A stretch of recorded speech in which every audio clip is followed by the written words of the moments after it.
Estamos con poco quórum todavía. No entró nadie, bueno. Sí, ya se empieza a complicar el semestre y empieza a estar más difícil.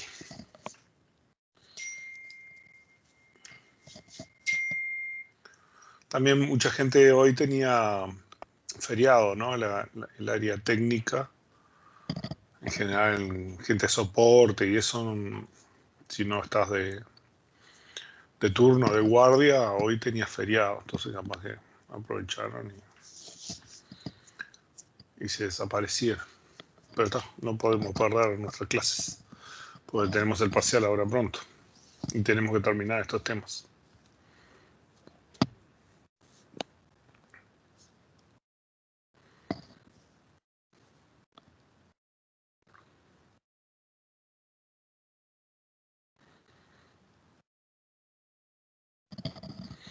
Bueno, voy a hacer un poco repaso de lo que habíamos visto antes. Lo que habíamos dicho era que, por ejemplo, ante una consulta, ¿no? Nosotros nos planteamos, bueno, obtener el código del producto de la cantidad en stock por depósito de los artículos que hayan sido vendidos a clientes de Uruguay en el año 2019. Y estas son nuestras tablas, ¿no? Con las claves foráneas y las claves de cada una de las tablas. Y esta es la consulta, ¿no? Entonces decíamos que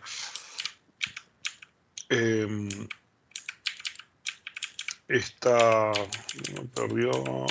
consulta, ¿no? La transformábamos en lo que llamamos el árbol canónico de esta forma, que es bastante fácil, ¿no? Sí, esto lo estamos haciendo para este tipo de consultas sencillas, que no tenemos subconsultas ni nada de eso, porque no hay mucho tiempo en el semestre, no profundizamos en consultas más complejas y sofisticadas. Los que quieran ver sobre un poco más allá de los temas que nosotros vamos a ver en el curso, pueden ver el libro de Silverschatz, que está muy bonito, muy completo, y después algunas otras cosas que andan en la bibliografía por ahí buenas, ¿qué tal? Entre las presentaciones que yo tengo acá. Entonces, bueno, lo que partíamos del árbol canónico, ¿no? De la estructura canónica, y le aplicábamos un conjunto de heurísticas, ¿no? Digamos, las selecciones las separábamos por AND y las hacíamos como si fuera una cadena de selecciones, ¿no? Luego las movíamos tan abajo como podíamos en el árbol. Por ejemplo, si tenían atributos de solo una tabla, los llevamos hasta esa tabla. Si tenían atributos de dos tablas, porque las podemos transformar en un join, las dejábamos ahí cerca de los productos cartesianos para convertirlos en un join, ¿no?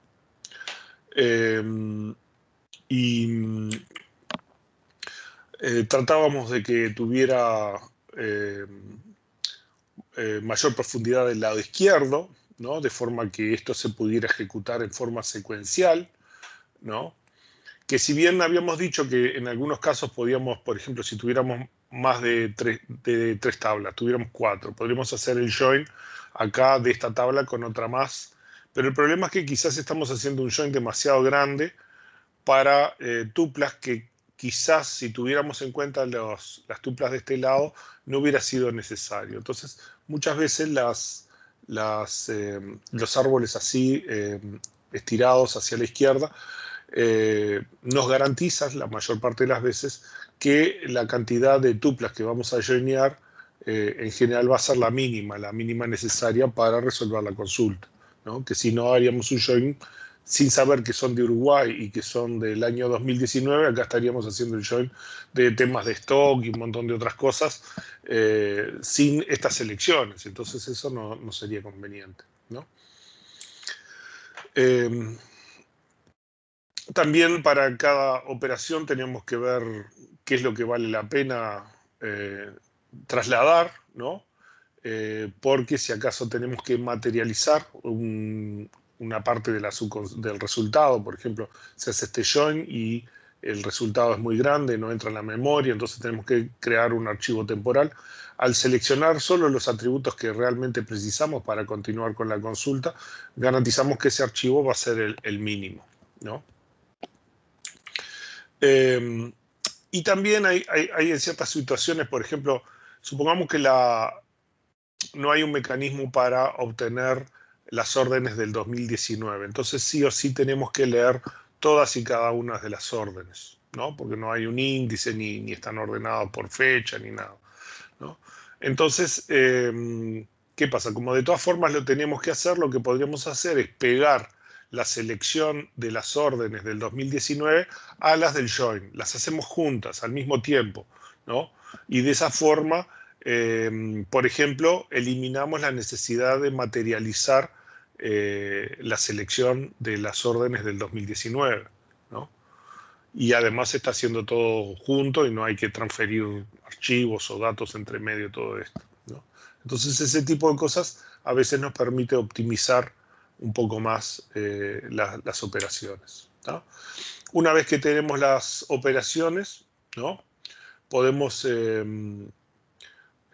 iterar para corregir algunos detalles, por ejemplo, darnos cuenta que de repente el orden de las tablas no es el mejor, nos quedó algún producto cartesiano que no pudimos transformar en, una, en un join debido a que no estaba en el orden adecuado, ¿no? Y si hacemos unas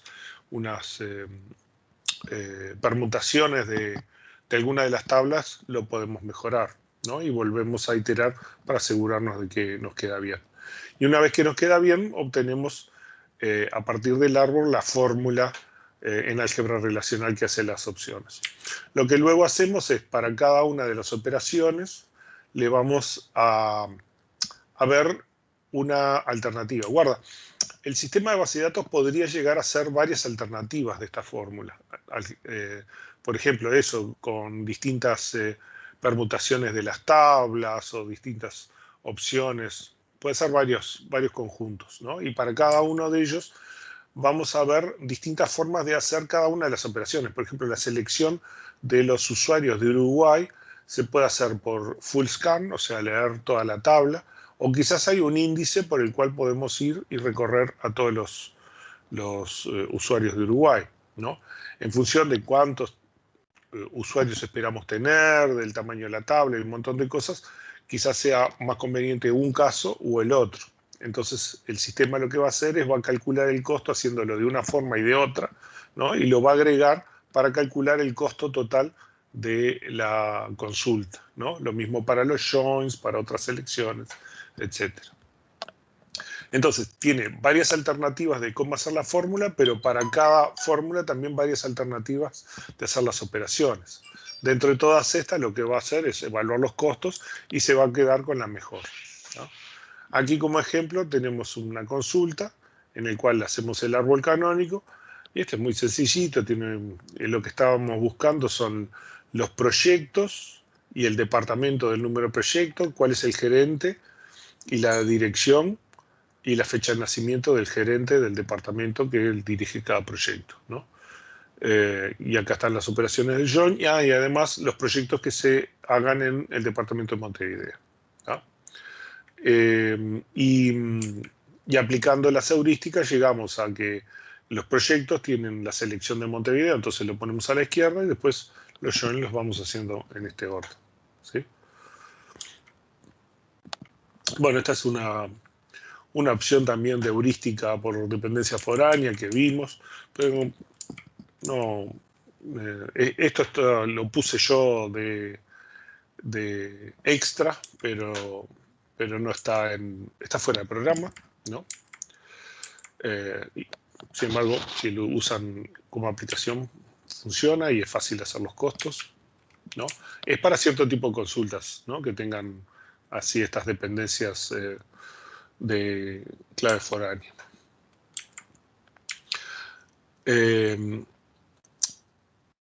Y entonces, a partir de esos costos, hacemos los planes físicos alternativos, ¿no? Y vamos a usar un conjunto de estadísticas, de valores estadísticos que guarda el sistema de base de datos, ¿no?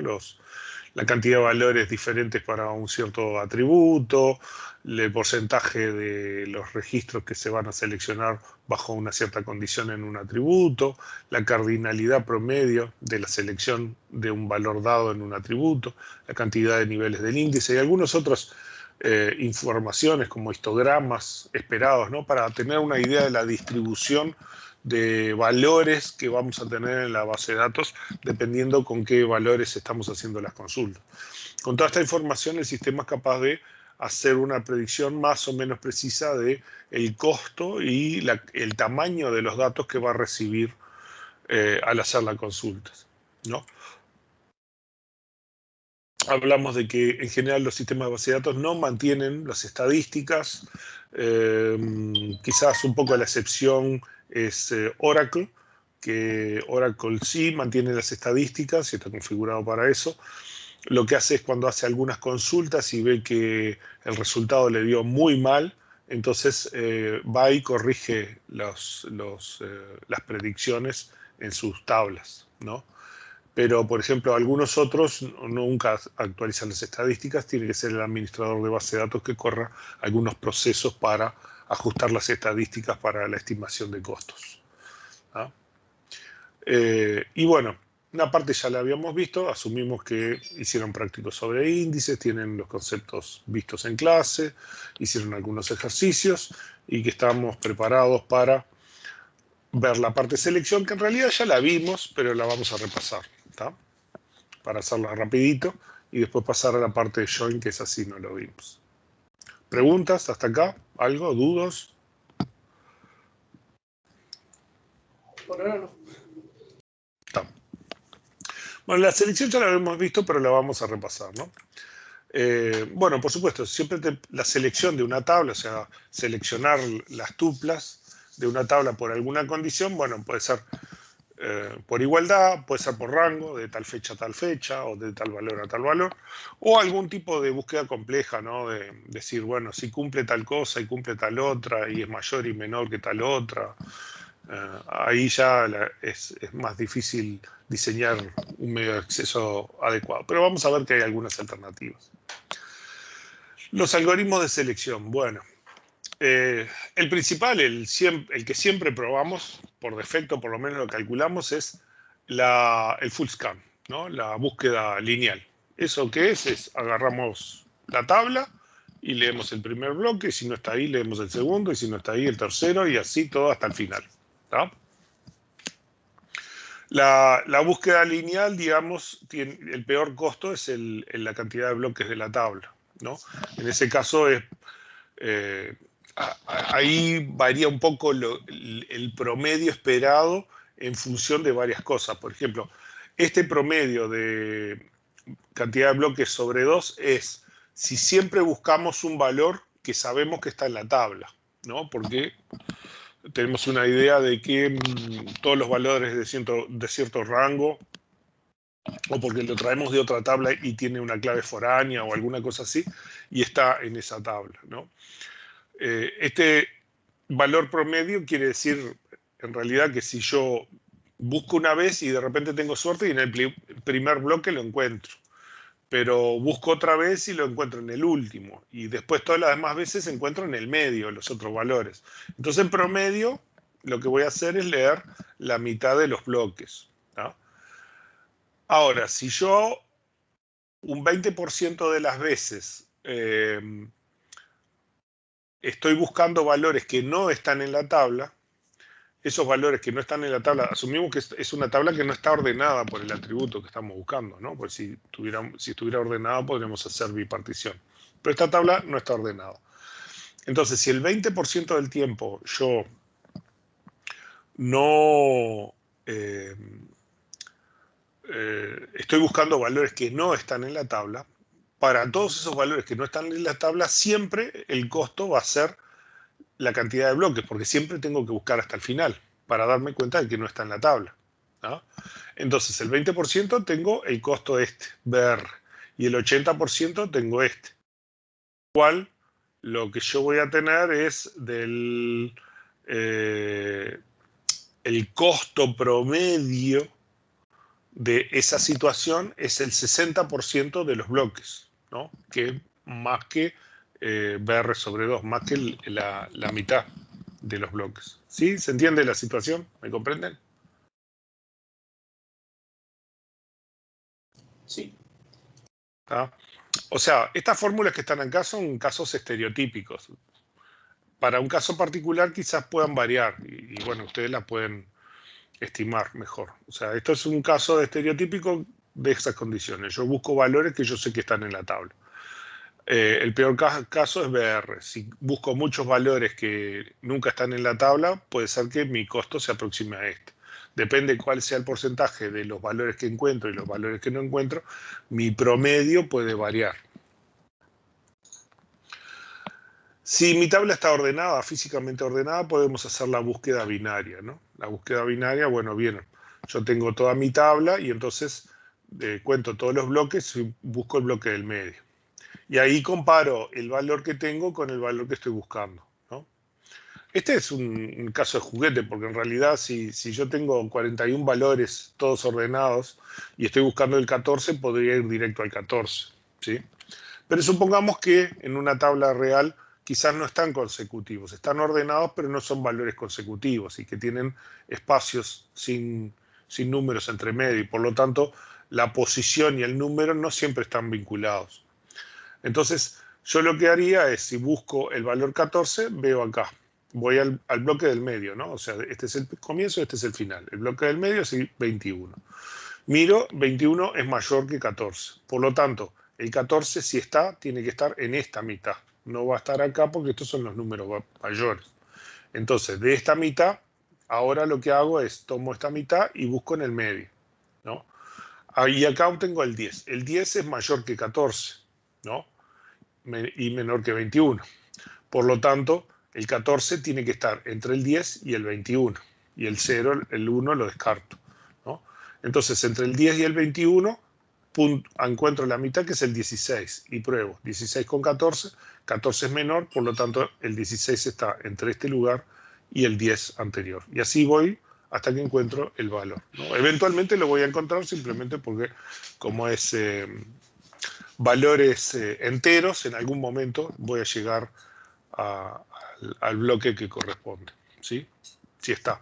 Podría llegar a ser que llego a un punto que ya llegué al medio de todo y que ya no hay valores y que el valor no está también. Entonces el costo de buscar en el archivo ordenado es techo del logaritmo base 2 de la cantidad de bloques, ¿tá? Porque es similar, el costo es similar a si tuviera un árbol binario. Es el mismo costo. Este costo que tiene acá es, supongamos que nuestra tabla, además de estar ordenada, tiene valores repetidos. Y yo quiero levantar todos esos valores repetidos, ¿no? Entonces, ¿qué pasa? Yo voy a buscar en el atributo A por la clave con el valor J, ¿no?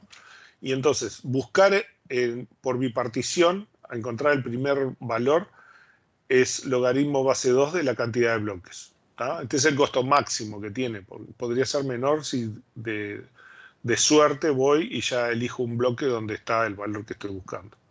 Pero una vez que llegué ahí, yo tengo que recorrer varios bloques en función de la cardinalidad del atributo. O sea, si el atributo J, ese que yo estoy buscando en la tabla R, ocurre 20 veces y tengo un factor de bloqueo de 10, eso quiere decir que yo voy a tener que leer 2 bloques acá, ¿no? O sea, acá lo que estoy calculando es la cantidad de bloques que tengo que recorrer para obtener todas las tuplas que yo espero obtener en el archivo, ¿no? Menos una porque el primer bloque ya lo encontré acá. Por eso es que le resto 1. ¿No? Si fueran valores únicos, en realidad el costo es este. Y este no lo tengo por qué hacer. ¿Sí? ¿Se entiende hasta acá?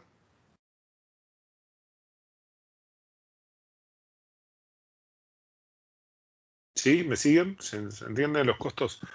¿No? Esto es un poco para que los razonen y puedan adaptar las fórmulas a los casos particulares, ¿no? Que ustedes encuentren en algún ejercicio.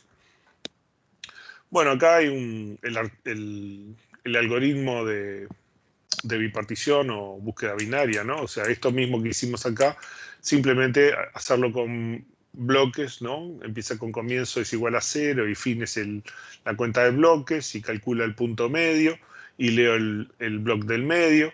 Si ya encontré la tupla salgo y si no encontré, entonces veo si es mayor. Si es mayor, el comienzo pasa a ser el medio, ¿no? El medio pasa a ser el comienzo, pero si es menor, el medio pasa a ser el fin. Y vuelvo a calcular un medio, pero con los nuevos fin y comienzo. Y sigo iterando hasta que encuentro el valor. ¿Tá? Este es un índice de agrupamiento. La idea es que yo tengo un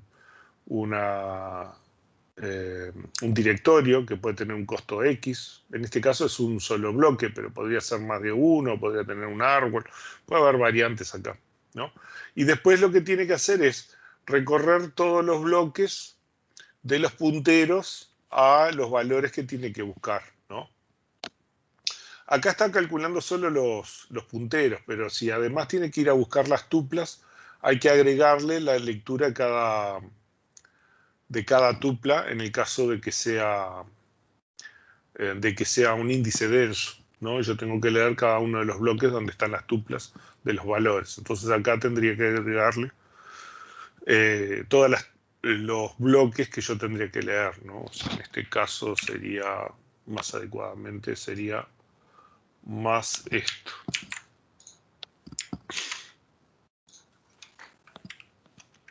Porque yo tengo que leer un bloque por cada tupla, porque no sé en qué orden está, ¿no?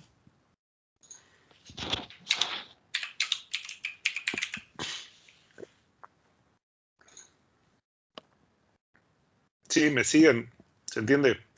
O sea, este X es el costo de recorrer el índice, que puede ser 1, por ejemplo, si es un bloque solo.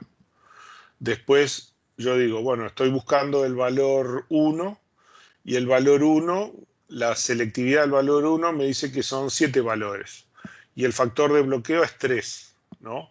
Entonces, 7 dividido 3, techo, me da 3 bloques. O sea que tengo que leer 1, 2 y 3 bloques para leerlos todos. Leo estos 3 bloques, pero a su vez tengo que leer 7 veces los bloques de datos para obtener las tuplas donde están el valor que estoy buscando. ¿Sí? ¿Se entiende? ¿Me siguen?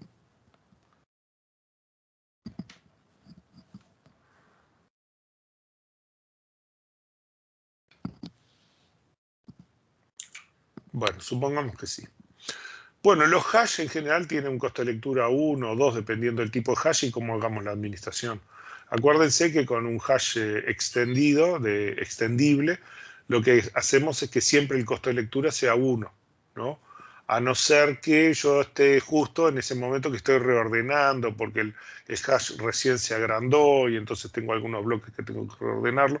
Pero en general el costo de lectura es 1. Simplemente tengo el valor, le aplico la función de hash, me da un número de bloque y voy a buscar ese bloque. Simplemente.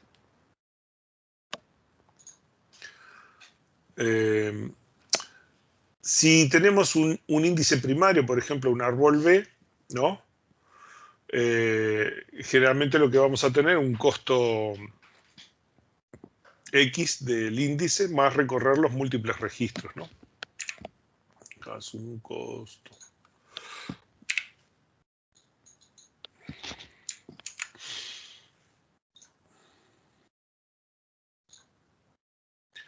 O sea, es recorrer el índice, por ejemplo, si es un índice multinivel. En general vamos a trabajar con índices más modernos, ¿no? Los árboles B+ son de los más populares, ¿no? Ahí depende un poco de la estructura del árbol, ¿no? Si es un clúster en index, por ejemplo, es parecido al anterior, pero en este caso es un índice disperso porque las tablas de datos están ordenadas.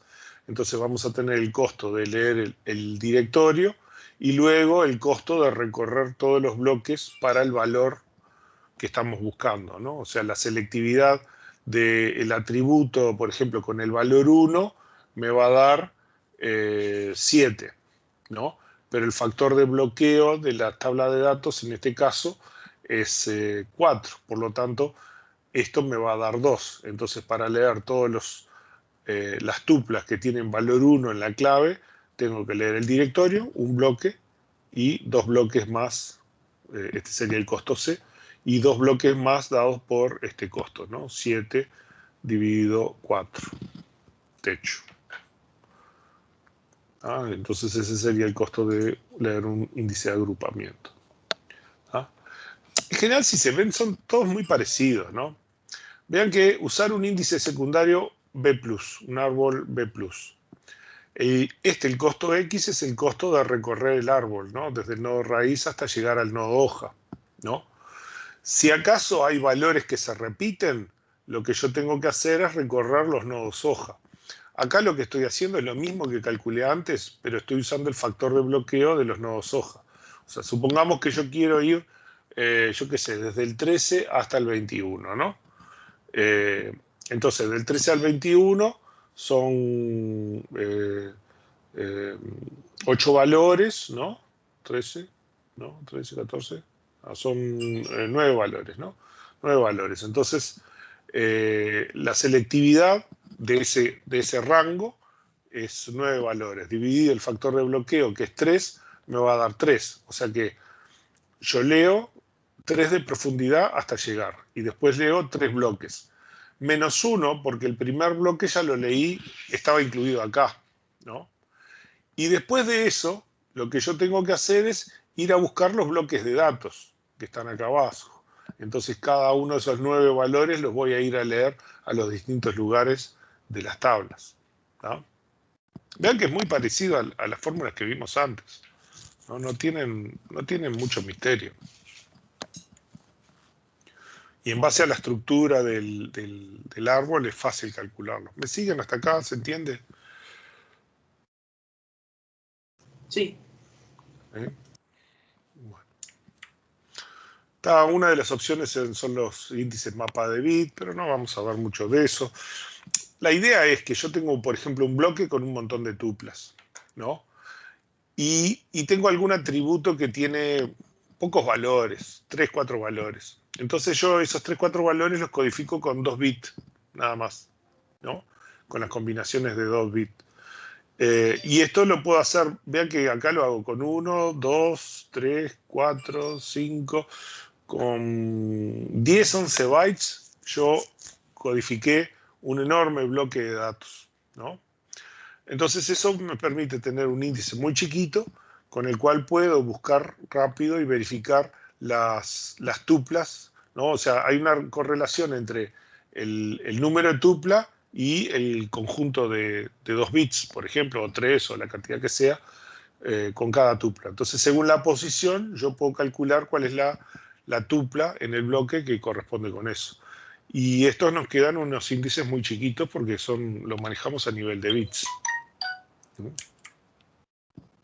Podemos tener índices funcionales que tienen alguna función, o sea, yo hago un cálculo a partir de los atributos de las tuplas y con eso obtengo algún valor o alguna cosa que lo meto en un índice para poder indexar en función de esa función compleja, ¿no? Si yo tengo condiciones conjuntivas, ¿no? Tengo la condición 1 y condición 2,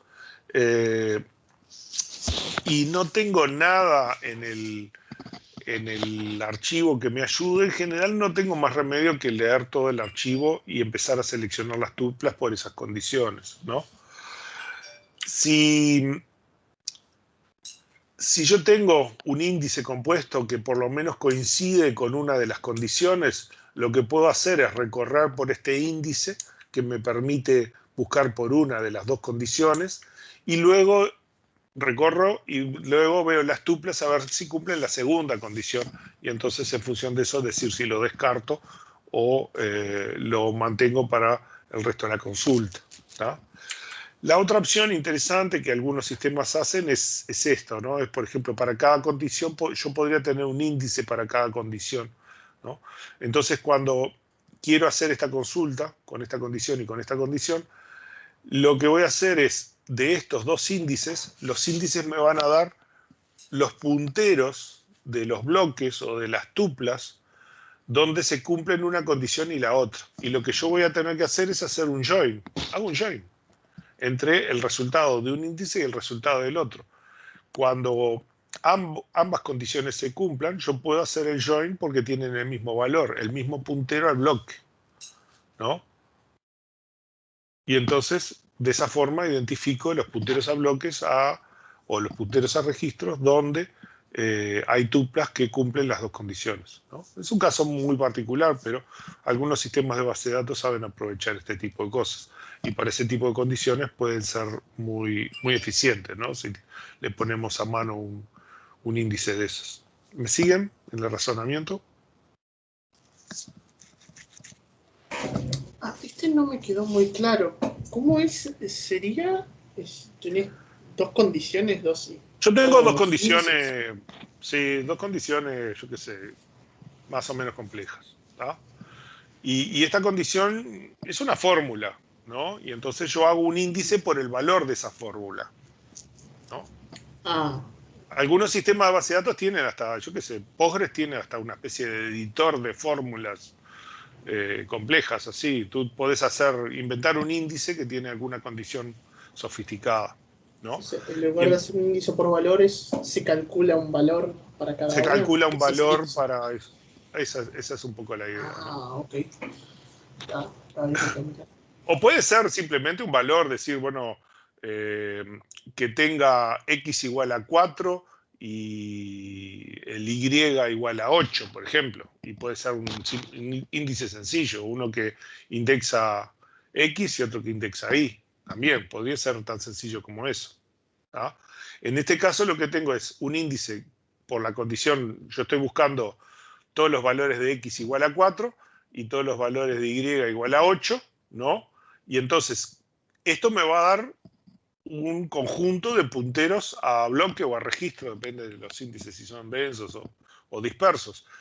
Y lo que yo hago es simplemente hago un join de esos dos listas de punteros, ¿no? Y cuando coincidan en el puntero a bloque, es porque en ese bloque o en ese registro o puede haber, o hay efectivamente, depende si son bloques o punteros, una tupla que cumpla las dos condiciones. ¿Me explico? Sí. ¿No?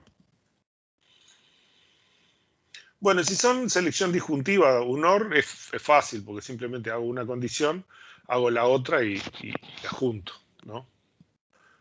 Tan sencillo como eso, ¿tá? La negación siempre es muy difícil de hacer, porque son los que no cumplen cierta condición.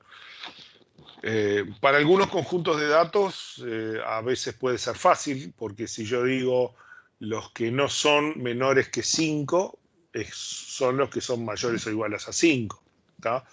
Pero para algunas otras cosas es difícil y muchas veces no hay más remedio que procesarlos uno a uno y ir descartando los que no cumplen con la condición, ¿tá? Y bueno, la estimación de la selectividad se hace en base a los datos que vimos, ¿no? La cantidad de tuplas, la información de los valores máximos y mínimos de ciertos atributos, la cantidad de valores diferentes, ¿no? Y tenemos también los datos esos eh, por ejemplo, de Paretos o de ¿cómo es?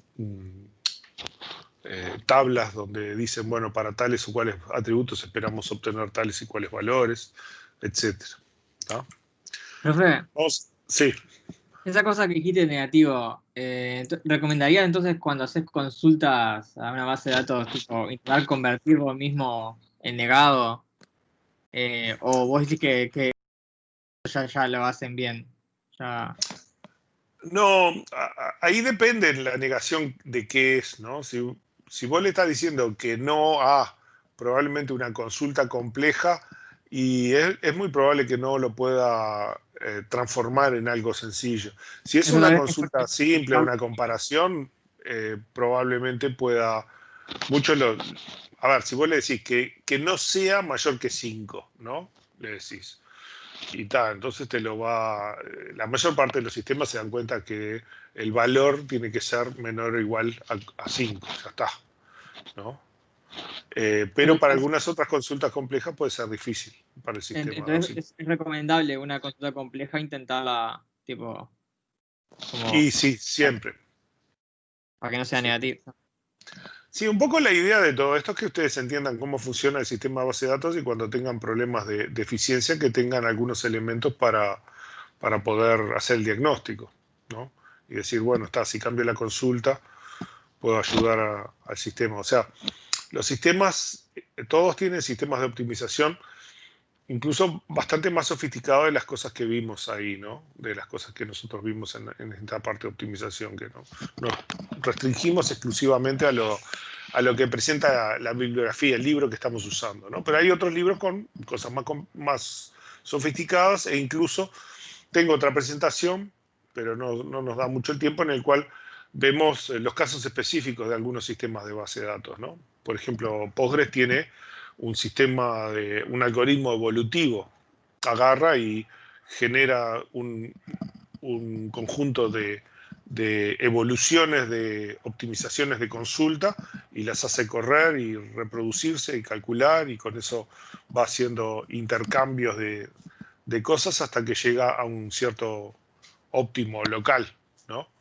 Y otros sistemas tienen distintas alternativas. Por ejemplo, tienen optimizadores especializados para consultas sencillas, y cuando ya la consulta es más complicada tiene otro optimizador diferente, ¿no? Por ejemplo, SQL Server, ¿no? Y así distintas cosas, ¿no? Y MySQL también tiene optimizadores diferentes dependiendo de la cantidad de tablas que están involucrados, ¿no? Tienen una estrategia. Cuando tienen una cierta cantidad de tablas, si pasan de cierta cantidad de tablas, tiene otra estrategia, que incluso uno la puede regular con algunos parámetros. Hay muchas cosas acá, pero por lo menos que tengan algunos elementos.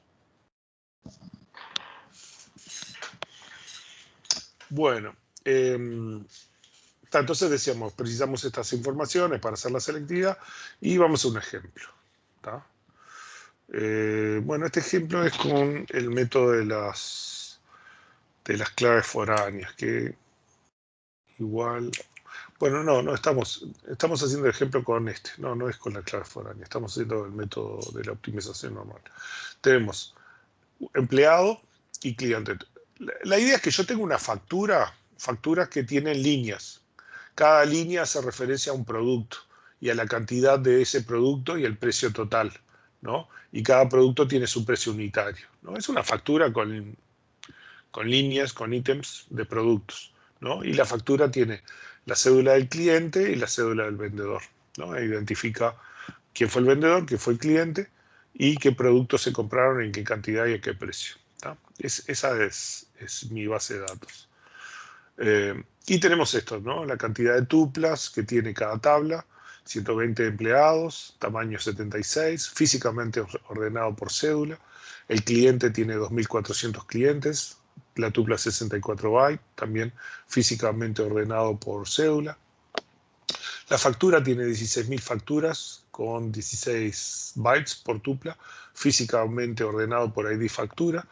Y las líneas tienen 105.000 tuplas de 24 bytes, físicamente ordenado por ID línea, pero además hay un árbol B por ID línea y un árbol B plus por ID producto con costo 3, ¿no? Ambos con costo 3. Y tenemos la tabla de productos que tiene 1.400 productos con un tamaño de tupla 36 bytes, ordenado por ID de producto, y un árbol B plus disperso, ¿no? Con costo 2 por ID de producto, y un árbol B plus con costo 3 por el nombre del producto, que es una clave alterna. O sea, el nombre también es único, ¿sí? El bloque es de 512 bytes. Tenemos 20 buffers, ¿no? 20 buffers de 512 bytes, ¿no? El puntero a bloques de 4 bytes, el puntero a registro es 5, los campos numéricos, todos estos son de 4 bytes, los campos de texto, todos estos son de 12 bytes, y los bloques están ocupados al 100%. Y además es verano y los ventiladores participan en el 1% de las ventas. Y todos los datos suponemos que están uniformemente distribuidos, ¿no? O sea, todos los clientes, estamos en un mundo mágico donde todos los clientes compran el mismo porcentaje de productos y todos los productos se venden en forma distribuidos uniformemente entre todos los clientes y todas esas cosas así. ¿Ah? Calculamos la tabla producto, tiene 1400 tuplas de 36 bytes en bloques de 512, por lo tanto el factor de bloqueo es 14, y como tenemos 1400 tuplas, entonces tenemos 1400 sobre 14, 100 bloques de datos, ¿no? Entonces la tabla producto tiene 100 bloques. La tabla líneas tiene 105.000 tuplas de 24 bytes, su factor de bloqueo es de 21, y al tener 105.000 tuplas con el factor de bloqueo 21, tenemos 5.000 bloques de datos. ¿Sí? Bien, que nos dan dos numeritos lindos. Entonces dice, dada la siguiente consulta, listar nombre y apellido del cliente, nombre y apellido del vendedor, para todas las ventas que involucraron al menos un producto ventilador, ¿no? O sea, lo que nosotros queremos son todas las facturas donde al menos uno de los productos es ventilador. Obtener el plan lógico de la consulta partiendo de su árbol canónico. Y acá tenemos la consulta, ¿no? Seleccionar nombre del cliente y apellido del cliente, nombre del vendedor y apellido del vendedor, de empleado, cliente, factura, línea y producto, tales que todas las condiciones de joins, más que el producto tiene que ser ventilador. O sea, estamos buscando productos que sean ventiladores. ¿Tá? ¿Hasta acá todo bien? Todo bien. Bueno, de esta consulta sabemos que tenemos que hacer esta selección, los nombres y apellidos del cliente y de vendedor, ¿no? Las tablas son empleado, cliente, factura, y todas estas condiciones con la cual armamos nuestro árbol canónico, ¿no? Tenemos la selección de nombre y apellido del cliente y empleado, y las selecciones acá, y todas las tablas que precisamos en un producto cartesiano, acá. Le aplicamos todas las fórmulas de heurística y, por supuesto, nuestra tabla con más selectividad de productos queda a la izquierda. Noten que nombre es clave, por lo tanto, la selección por ventilador, ¿no? Eso quiere decir que lo que nosotros vamos a obtener acá es una única tupla. Eso es muy bueno, porque en general nos va a restringir directamente todas las demás cosas en forma directa o indirecta, ¿sí? Entonces, lo que nosotros vamos a tener acá en esta selección es una única tupla como resultado. Siempre tenemos que calcular cuántas tuplas vamos a obtener de cada una de estas cosas, estimarlo de alguna forma, aunque sea por información uniforme. Decir, a ver, si yo tengo tantos productos, bueno, tanto, ¿no? Tantas tuplas. Bueno, entonces vamos a empezar a hacer esta selección, ¿tá? La selección de producto por ventilador, ¿no? Se puede hacer por full scan, que sería 100 bloques, ¿no? ¿Se acuerdan que habíamos calculado que la tabla producto tiene 100 bloques de datos? O sea, en el peor de los casos yo tendría que leer todos los bloques, ¿no? Entonces, el full scan, costo 100 bloques, o puedo poner el promedio, 50. ¿Tá? A mí me gusta en general poner el costo máximo, porque es como la cota máxima. Mi costo va a ser, en el peor caso, tanto. Pero es un tema de gustos. ¿No? A mucha gente le gusta el promedio.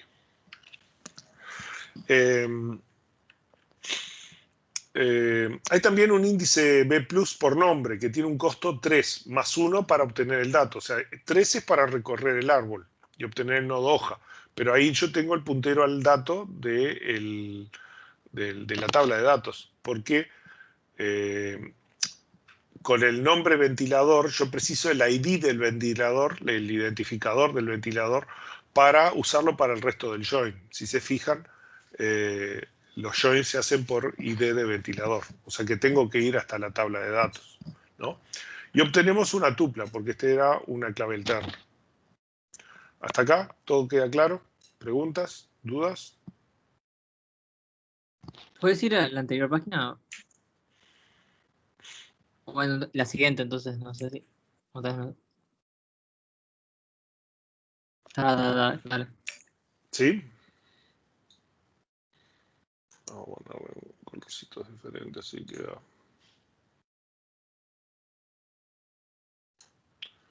se nota más cada cosa.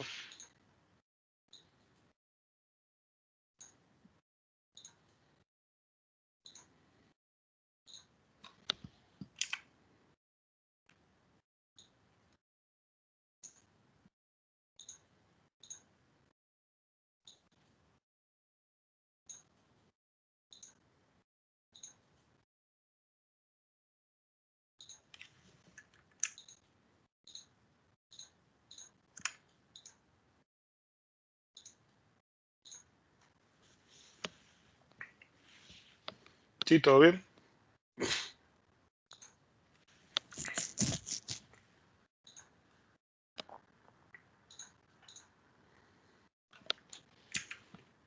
Bueno, acá lo que obtuvimos es una tupla, lo cual es muy bueno, ¿no? Lo siguiente que tenemos que hacer es un join con una tupla a la izquierda, ¿no? La tupla del ventilador, ¿no?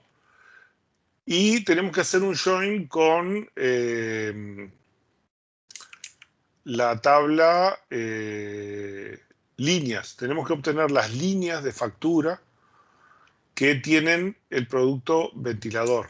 O sea, lo que nosotros leímos es una tupla de los productos que fueran ventilador y obtuvimos el ID del producto, que no sé cuál es. Pero con ese ID del producto yo tengo que ir a la tabla líneas, ¿no? Y seleccionar por ID de producto todas las tuplas de líneas que coinciden con el ID de producto del ventilador, ¿no? Acá nos decía que la línea tiene físicamente ordenado por ID de línea, pero además tiene un árbol B+ por ID de línea con costo 3, ¿no? El ID de producto de este otro no nos sirve porque nosotros lo que tenemos es el nombre del producto. El producto ya lo buscamos acá, con el nombre lo buscamos acá. Y acá obtuvimos el ID del producto. Ahora con el ID del producto podemos buscar la línea y el resto de los atributos. Entonces podríamos usar este árbol B por ID del producto, con costo 3, ¿sí?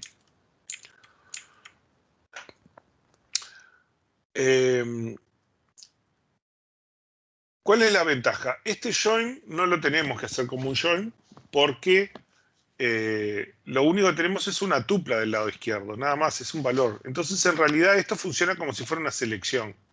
Cuando nosotros podemos poner el lado izquierdo de algún join todo en memoria y nos queda espacio para leer en el buffer, ¿no? En el buffer de memoria, nos queda espacio para leer las tablas del lado derecho, es como si fuera una selección. No tenemos que usar los algoritmos de join que todavía no vimos, ¿tá?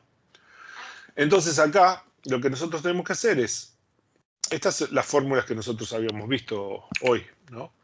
Bueno, acá nos faltaba el techo, ¿no?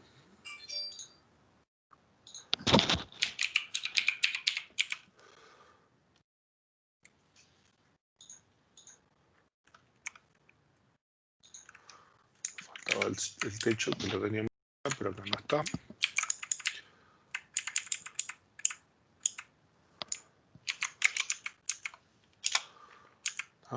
Entonces, ¿qué es lo que pasa? Nosotros tenemos que ir a buscar en el índice, ¿no?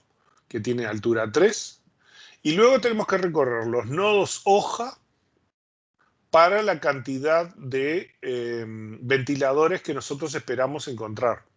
Y como nos dice que el 1% de las ventas son ventiladores, entonces hay 1050 líneas, porque nosotros tenemos 105.000 líneas. Entonces, suponemos que 1050 líneas, en realidad podrían ser menos, ¿no? Porque ¿cuántas facturas tenemos? Podríamos pensar que son, ahora que estaba viendo, que en realidad coincida con las facturas, ¿no? No con las líneas, porque si suponemos que en cada factura se va a comprar una sola vez ventiladores, ¿no? ¿Me explico? ¿Sí? ¿Me siguen? ¿Me repetí? Son facturas. Yo voy y compro una factura. ¿Cuántas veces va a aparecer el ventilador en una factura? Aunque tú compres 3 ventiladores, pensando en la estructura de la tabla esta, ¿no?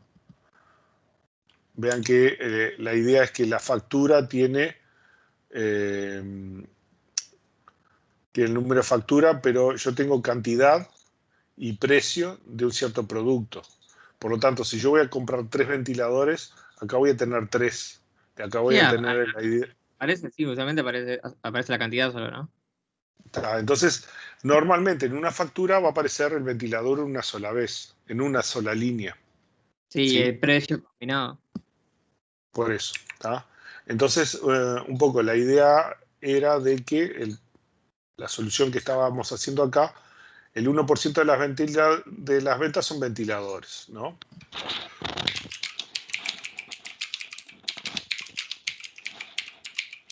Las ventas son las facturas y hay 16.000 facturas.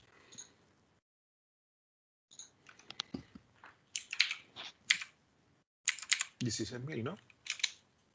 Muy bien, ¿no? 16.000 facturas. Entonces hay, como es el 1%, son 160 líneas con ventilador.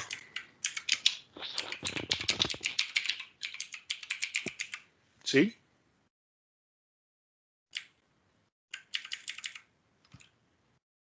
¿Me explico? Sí. Entonces, acá 160 también. Entonces nuestro costo va a ser mucho menos. Eso porque estaba mal hecha la estimación acá. Entonces acá lo que nosotros tenemos es 160 dividido 50. 3, sé que tenemos, perdón, 160 dividido 56. 2,8, o sea que son 3. 3 menos 1, 3 más 3 menos 1, más 160, ¿no?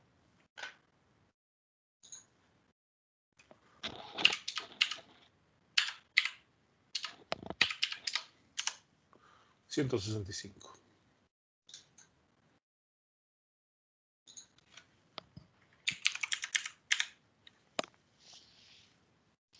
¿Sí?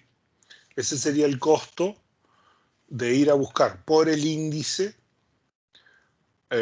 todas las líneas en un árbol B+ que son de ventiladores.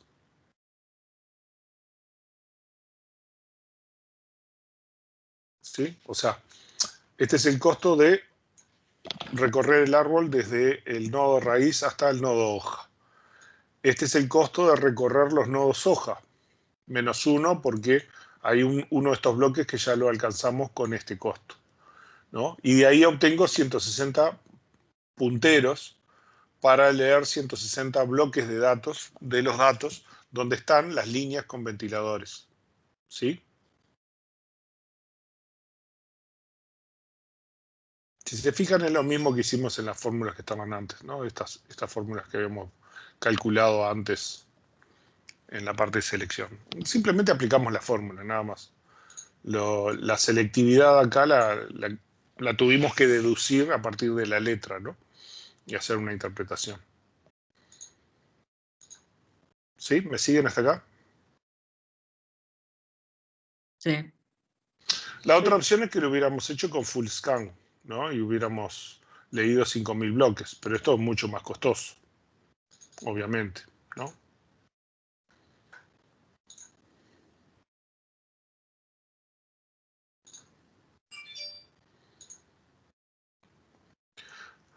Entonces, el costo total de la consulta, seleccionar por ventilador y hacer el join por línea, o sea, solamente, esto es un pedazo de la consulta total, ¿no?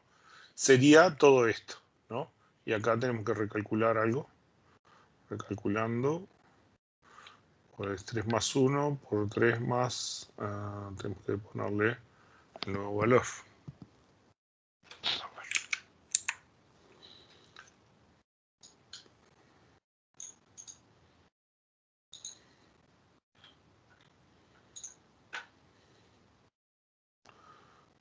Esto sería...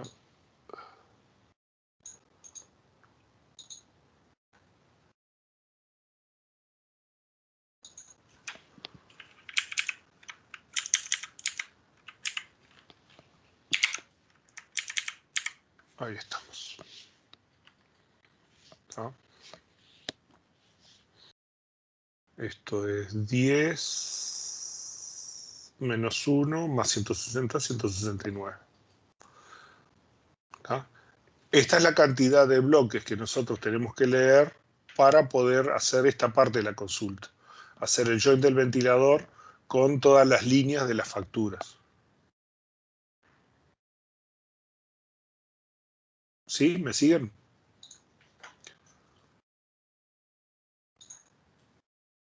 Sí. El ejercicio este lo vamos a dejar por acá porque ahora vamos a ver los temas de joins. Ah, bueno, no, el ordenamiento externo. El ordenamiento externo, ¿se acuerdan? Lo vimos. ¿Se acuerdan el external sort, el ordenamiento externo? Acá simplemente lo estamos repitiendo, es un tema que ya habíamos visto antes, ¿no? En algunos casos, en algunas operaciones, para poder hacer que el archivo sea físicamente ordenado por un atributo, conviene hacer un sort externo, ¿no? Vimos que en algunos casos, algunos sistemas de base de datos lo que tienen es, mantienen la tabla ordenada físicamente como cadena de bloques con punteros, usando árboles, por ejemplo, árboles B.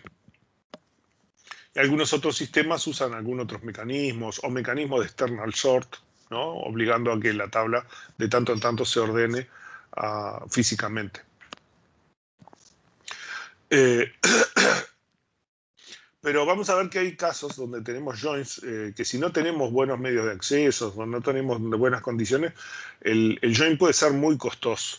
Y a veces el costo de ordenar una tabla puede valer la pena. Puede valer la pena ordenar la tabla antes de hacer un join. Entonces el external sort es tomar los m bloques de la relación. O sea, asumimos que tengo un buffer de tamaño m y entonces voy agarrando pedazos pequeños de la tabla y los ordeno en memoria y los voy escribiendo en archivos chicos, ¿no? Hasta que se terminen todos los bloques. Y después voy leyendo los archivos bloque a bloque y los voy juntando. ¿Cómo que se llama? Insertion sort. Como un insertion sort. ¿Recuerdan insertion sort en algoritmos? Sí. No. Y en casos extremos donde el tamaño del archivo es muy grande y la cantidad de bloques es medio chico y yo tengo que hacer recursión porque, digamos, tengo que armar un montón de archivitos chicos y después tengo que juntar varios archivitos chicos para hacer uno intermedio y otros chicos para hacer otro intermedio y otros chicos para hacer otro intermedio y después tengo que juntar los dos intermedios, tres intermedios para hacer el grande. Entonces, en esos casos que yo tengo recursión, el algoritmo de costo anda por acá, ¿no? La cantidad de bloques sobre el logaritmo base m-1. M es la cantidad de bloques del buffer.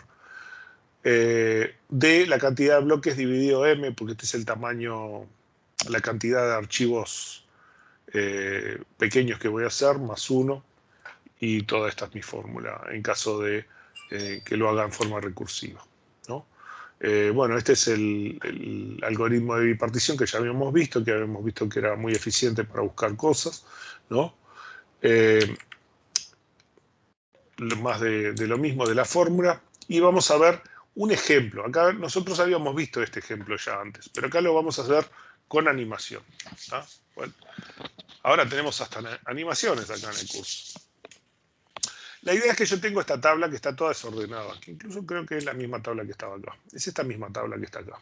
¿Sí? Con todos los mismos dos valores, 38, 20, 42, 37, 38, 20, 42, 37. Es la misma tabla que estaba ahí. Y también tenemos 4 bloques de memoria, ¿no? Estos son los 4 bloques de memoria. Esto es disco y esto es RAM, ¿no? Entonces, ¿qué es lo que vamos a hacer? Vamos a tomar los primeros 4 bloques, o sea, del tamaño, vamos a usar toda la memoria, los primeros 4 bloques de la tabla los vamos a cargar en memoria y acá adentro los ordenamos con cualquier cosa, el bubble sort, el pigeon sort, no sé, el que les guste, ¿no? El algoritmo de sort que les guste. Y entonces ordenamos todas las tuplas de este conjunto de bloques, lo leímos y los ordenamos. Entonces vean que empieza en 1, 3, 5, 7. Y agarramos este conjunto, ordenamos y lo transformamos en un archivo temporal, el archivo R1. ¿Sí? Y ahora leemos los otros 4 bloques. Leemos estos 4 bloques, acá tenemos los 4 bloques, los ordenamos, ¿no? Vean, 2, 4, 6, 12, 13, está todo ordenado y lo escribimos a disco también. Y hacemos así hasta que se termina nuestro archivo desordenado, ¿no? Y tenemos 3 archivos ordenados. Y entonces ahora lo que vamos a hacer es un insertion sort entre los 3 archivos que están ordenados, ¿no? Lo que vamos a hacer es leo el primer bloque de cada uno de ellos, los cargo. Acá la coma hace las veces de puntero, de cursor, ¿no? Y entonces lo que voy a hacer es voy a elegir el menor valor de todos los bloques y es el que voy a poner en este bloque. Este bloque lo tengo que reservar, por eso M-1, porque con este voy a escribir a disco. Voy a armar acá y voy a ir escribiendo y armando la tabla de los nuevos valores ordenados. Entonces agarro el 1 y lo meto acá, ¿no? El 1 es el menor de todos, del 2, del 8, y lo meto acá. Y vean que el cursor se corrió. Ahora el menor es el 2, entonces lo agrego acá. Y ahora el menor es el 3, ¿no? Y vean que el cursor también se corrió acá. Y ahora el menor de todos los valores que están con el cursor es el 4 y lo pongo acá.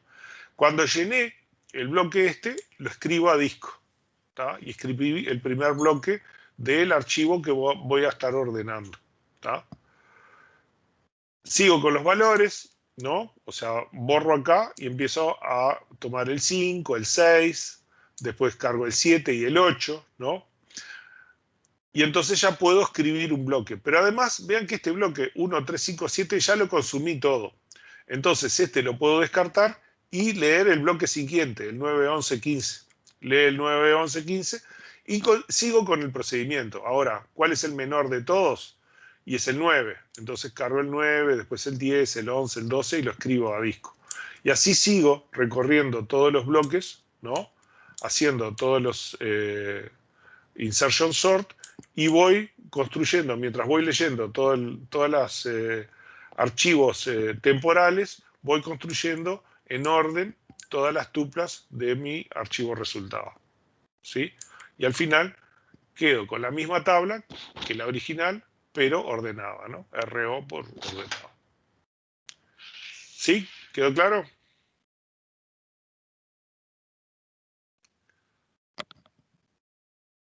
Sí. Sí. El costo total es leer 4 veces la cantidad de bloques de mi tabla, ¿no? Porque no tuve que hacer eh, recursión, ¿no? O sea, porque estaba todo lindo y la cantidad de bloques me dio bien y la cantidad de archivos temporales era menor que la cantidad de bloques de memoria, pero si hubiera tenido más archivos temporales, bueno, ahí hubiera tenido que haber hecho varias etapas y ahí mi costo aumentaba un poco. ¿Tá? Bueno. Vamos a hacer un corte, 5 minutos, y ahí vamos a ver cómo hacemos los joins, algoritmos para hacer los joins. ¿Sí? 5 minutos de corte y volvemos.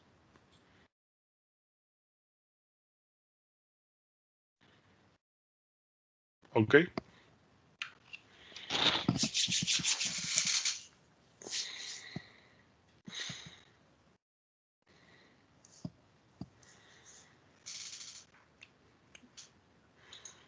Tengo un youtuber que puso un comentario.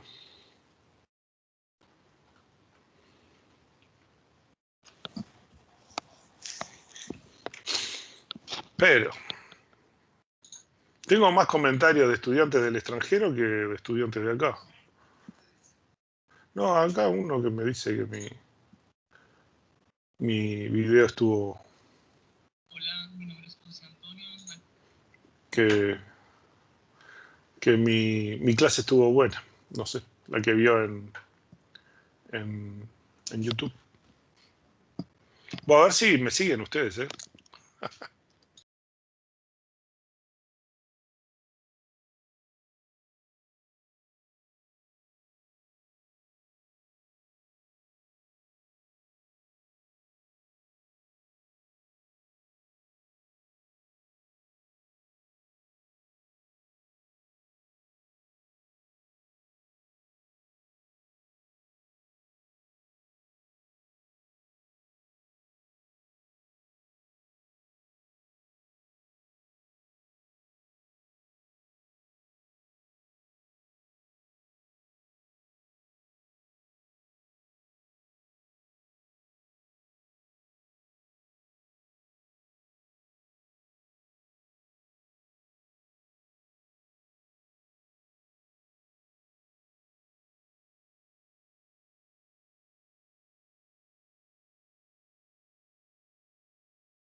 Bueno, volvemos ahí, más o menos.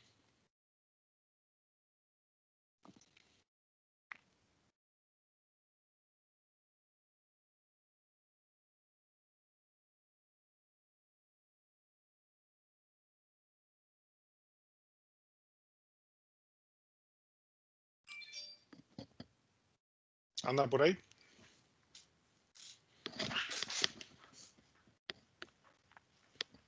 Sí. Sí. Bueno, bárbaro. Entonces, empezamos. Vamos a ver los algoritmos de join. Bueno, esta parte es para repaso de base de datos 1, de SQL. Tienen links para ir a base de datos online, aunque el SQL Fiddle tengo que corregirlo. No sé si están dando este. Sí, están dando, mira. A ver, o no.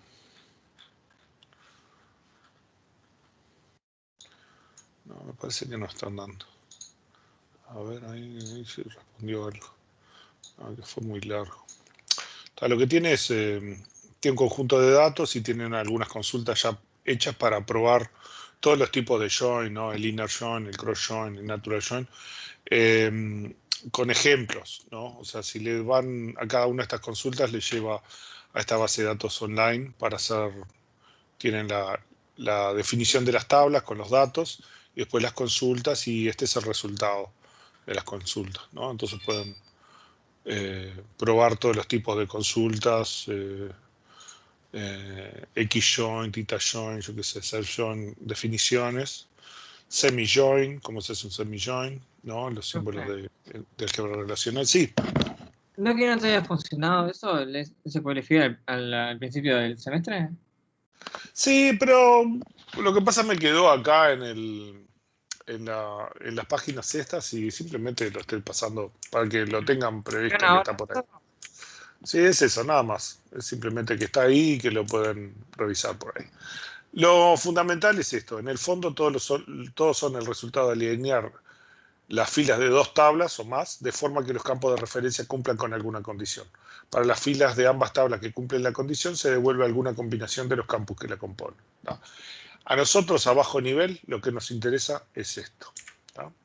Y entonces ahora sí vamos a ir con los algoritmos. Cuando no tenemos ninguna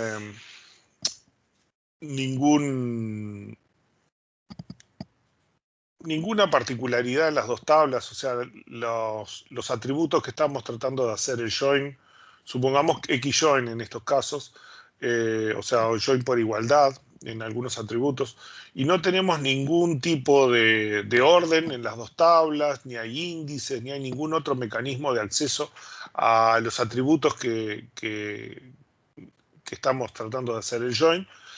Entonces tenemos el nested loop join, que es el caso más extremo, ¿no?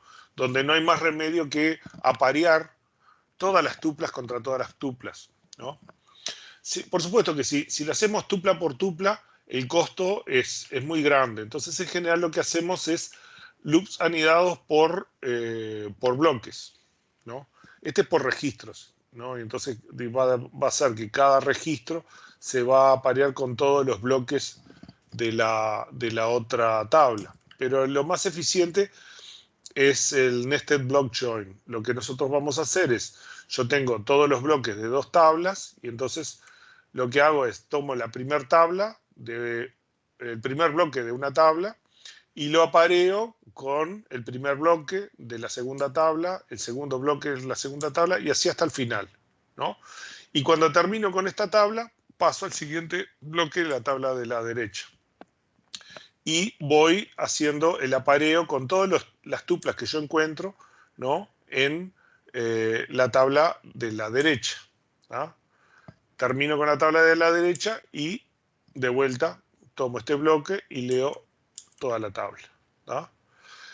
Acá los atributos pueden estar en cualquier orden, ¿no? Pero el costo es muy grande, o sea, mi costo de hacer el nested block join es el producto de todos los bloques de R por todos los bloques de S, ¿sí? Pero si no hay otro mecanismo, es el mecanismo que tengo, ¿no? En algunos casos podría ocurrir que este costo sea muy grande y que sea más barato, por ejemplo, ordenar una o las dos tablas usando el sort externo, por ejemplo, y después hacer un join con otros mecanismos que son más económicos, ¿sí? Pero este es el caso extremo, ¿no? Que no tenemos nada para arreglar o vincular, no hay índices ni tampoco ningún orden en particular en las dos tablas, ¿no? Entonces el nested block join es el algoritmo por defecto de fuerza bruta, ¿no? Y en loops anidados por bloques, que es el que hicimos aquí, el costo es aproximadamente esto. O sea, BR, porque si se fijan, este lo leemos una sola vez, este bloque lo leemos una sola vez, pero por cada bloque de estos leemos a toda la tabla esta, ¿no? Entonces,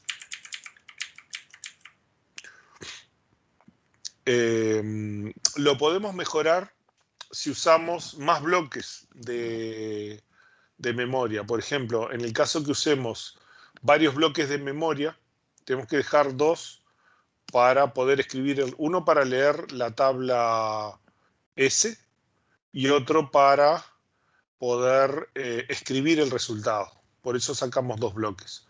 Entonces, en este caso lo que hacemos es leemos en memoria m-2 bloques y vamos comparando contra m-2 bloques, ¿no?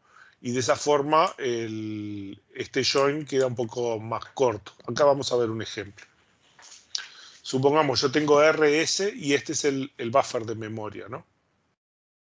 Entonces, yo preciso un bloque para poder escribir el resultado. Otro bloque para poder leer S, uno a uno, todas las tuplas. Y el resto los hago para poder leer varios bloques de R, de forma de que cada bloque de este lo comparo con todos esos bloques en memoria, mucho más rápido, ¿no? Que hacerlo uno a uno. Entonces, en este caso, ¿qué hago? Lo primero que hago es, leo todos estos y los pongo acá, ¿no? Y leo el primero acá y lo pongo acá, ¿tá? Y veo si coincide con algún valor de los que tengo en R, con el primer bloque de S. Como si coincide, escribo en RS, ¿no? Sigo con todos los bloques de S. Voy a seguir todos los bloques de S para este conjunto.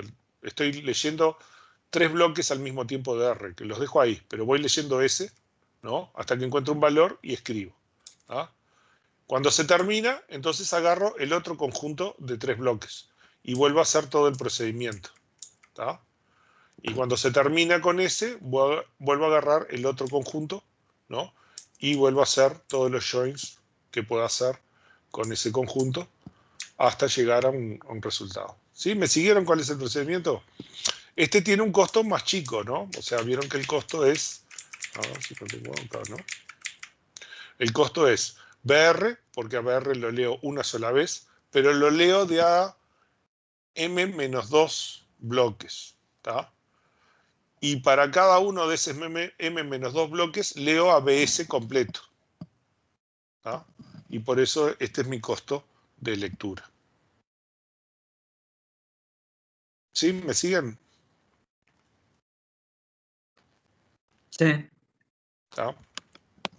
Sí. Ahí depende de la cantidad de bloques que yo tenga disponibles, porque, por ejemplo, acuérdense que estos bloques podrían tener guardados alguna parte de la consulta previa que yo vengo haciendo, entonces quizás no tengo m-2 disponibles, quizás voy a tener un poco menos. Entonces, esas cosas hay que verlas, ¿no? A medida que voy haciendo la consulta, cuántos bloques me van quedando disponibles para hacer este tipo de cosas.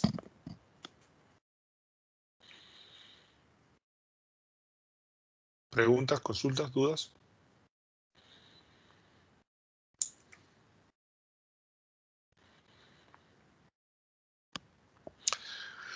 La otra opción es Nested Loop basado en índices, ¿no? La idea es que el bloque de la izquierda no tiene nada, yo lo tengo que leer todo, ¿no? Pero el bloque de la derecha tiene un índice. Entonces, para cada tupla del bloque de la izquierda, puedo buscar con un índice en la tabla de la derecha, ¿no? Y ahí depende, bueno, si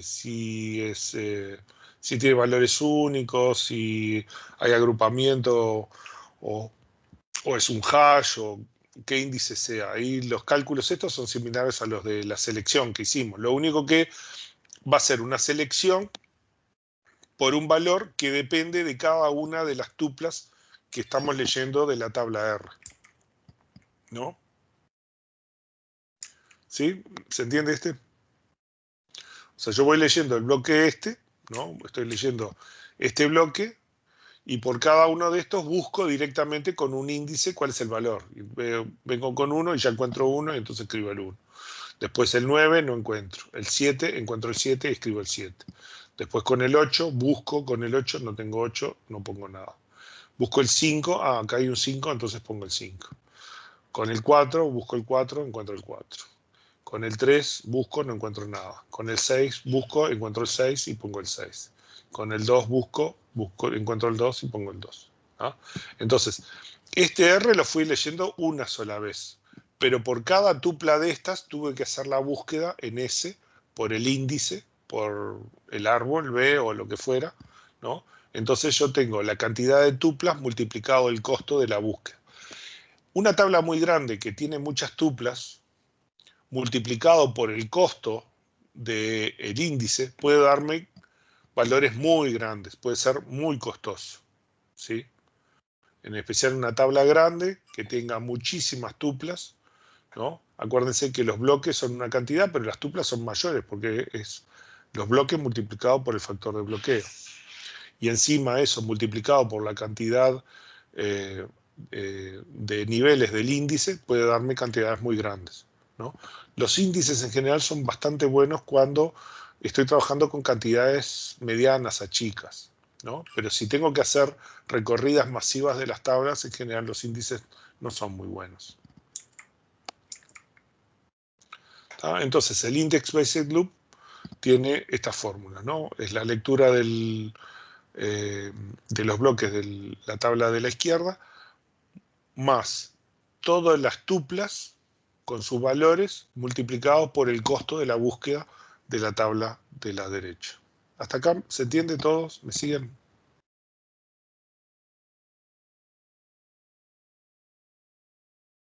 ¿Sí? Ah, Sí. a mí me surge una duda con el tema esto ¿Sí? de los índices. ¿Recorrer el índice igualmente no sería menos costoso que tener que recorrer toda la tabla, como el ejemplo anterior de este loop? Sí, pero en este caso, por ejemplo, lo que estamos planteando es que yo tengo una tabla de la izquierda que no tiene índice, que simplemente estoy haciendo el join de todos los valores de una tabla con todo el join de todos los valores de otra, ¿sí? Y entonces lo que asume, después vamos a ver algún ejemplo, ¿no? Suponete que fuera, yo qué sé, eso, una tabla que tiene acá 1000 tuplas, ¿no? Tiene 100 bloques, pero tiene 1000 tuplas. Entonces, el costo va a ser 100 más 1000 multiplicado por el costo de buscar en el índice. Ponele que es 5. Entonces es 100 más 1000 por 5 va a ser 5000.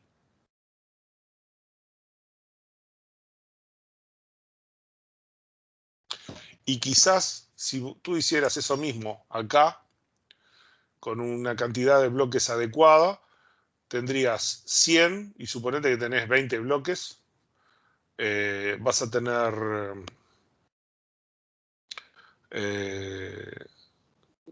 ¿qué decíamos? Teníamos 100 bloques, ¿no?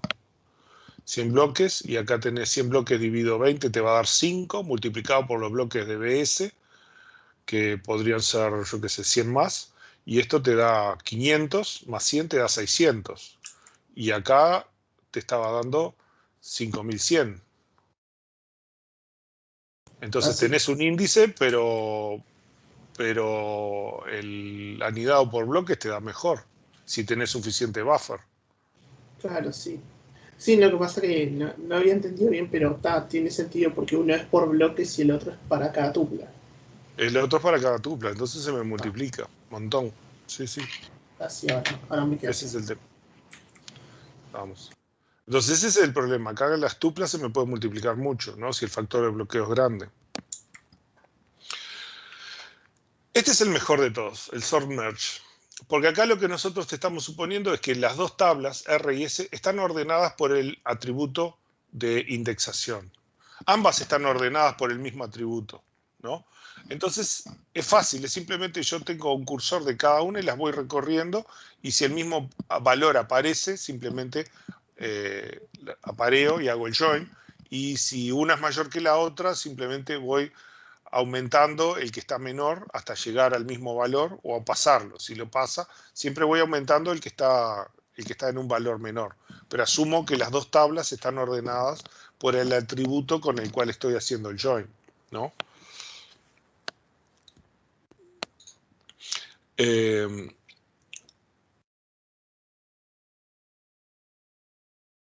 Bueno, en realidad este es el algoritmo de ordenamiento externo que ya habíamos visto, ¿no? O sea, la idea es que podríamos entonces ordenar las tuplas, ¿no? Y suponemos que acá tenemos las dos tablas. Vean que tenemos 3 bloques en cada uno y están las tuplas ordenadas. 0, 1, 2, 4, 5, 6, 7, 8, 10, 11, 13, 14. Y este otro tiene 2, 3, 4, 6, 7, 8, 11, 12, 13, 15, 16, 17. ¿Tá? Entonces, ¿qué es lo que sucede? Yo leo el primer bloque de una y leo el primer bloque de otra. Y acá empiezo a recorrer tupla por tupla, ¿no? Pero eso lo hago en memoria, no tiene costo. O sea, acá lo que leí fue 2 bloques, ¿no? Y entonces empiezo a ver si, o sea, para el que tiene el valor menor lo voy incrementando hasta que encuentro uno igual. Cuando encuentro uno igual, escribo en el buffer, ¿no? Y después aumento los dos. Como este es mayor, lo dejo quieto. Y este es menor, aumento este. Ahora estos dos se aparean y escribo el 4, ¿no? Este ya se terminó, así que paso al siguiente bloque y comparo el 6 con este. Como este es menor, aumento este. Ahora, como son iguales, escribo el 6 acá arriba, ¿no? Y entonces, este ya se terminó, voy a cambiar de bloque. Y tengo 7 y 7, por lo tanto, llené el bloque este, ¿no? Y ahora puedo escribir el resultado con este bloque. Acá estoy suponiendo que tengo un bloque solo de buffer, ¿no? Y así voy recorriendo todas las tuplas y todos los bloques, ¿no? Y voy haciendo el join de todas las tuplas que se puedan hacer el join, ¿no? Pero vean que recorrí R y S una sola vez, ¿no? El costo de recorrerlos es simplemente la suma de los bloques de la tabla R y de la tabla S, ¿no? A veces, en algunos casos, ¿no? El costo de ordenar más el costo de hacer el join, el merge sort join, ¿no? Por eso le ponen sort, porque también incluye el costo de ordenación en algunos casos, ¿no? A veces ordenar y hacer el join con las tablas ordenadas es mucho menos costoso que hacer el join con alguno de estos otros métodos que habíamos visto más adelante, ¿sí? ¿Hasta acá me siguen? Sí. ¿Sabes insertarlo ordenado?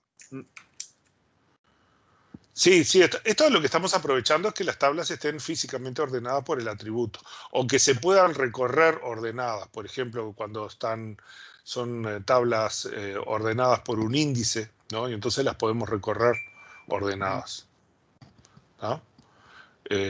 Y está, con eso ya hacer los joins es la mejor condición, es la mejor situación.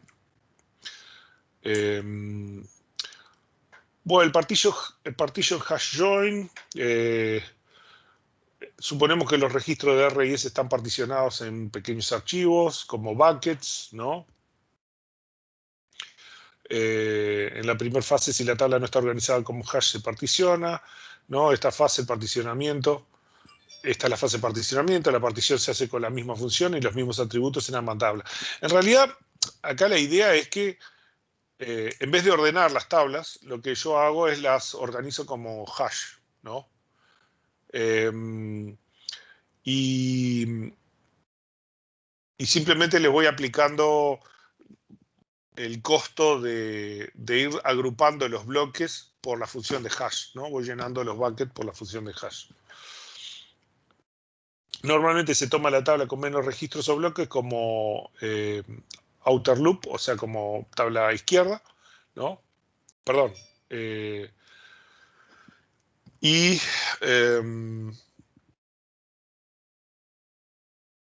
Y en general, la mayor parte de los algoritmos sugieren que la tabla, van a hacer esto solamente si la tabla entra en memoria.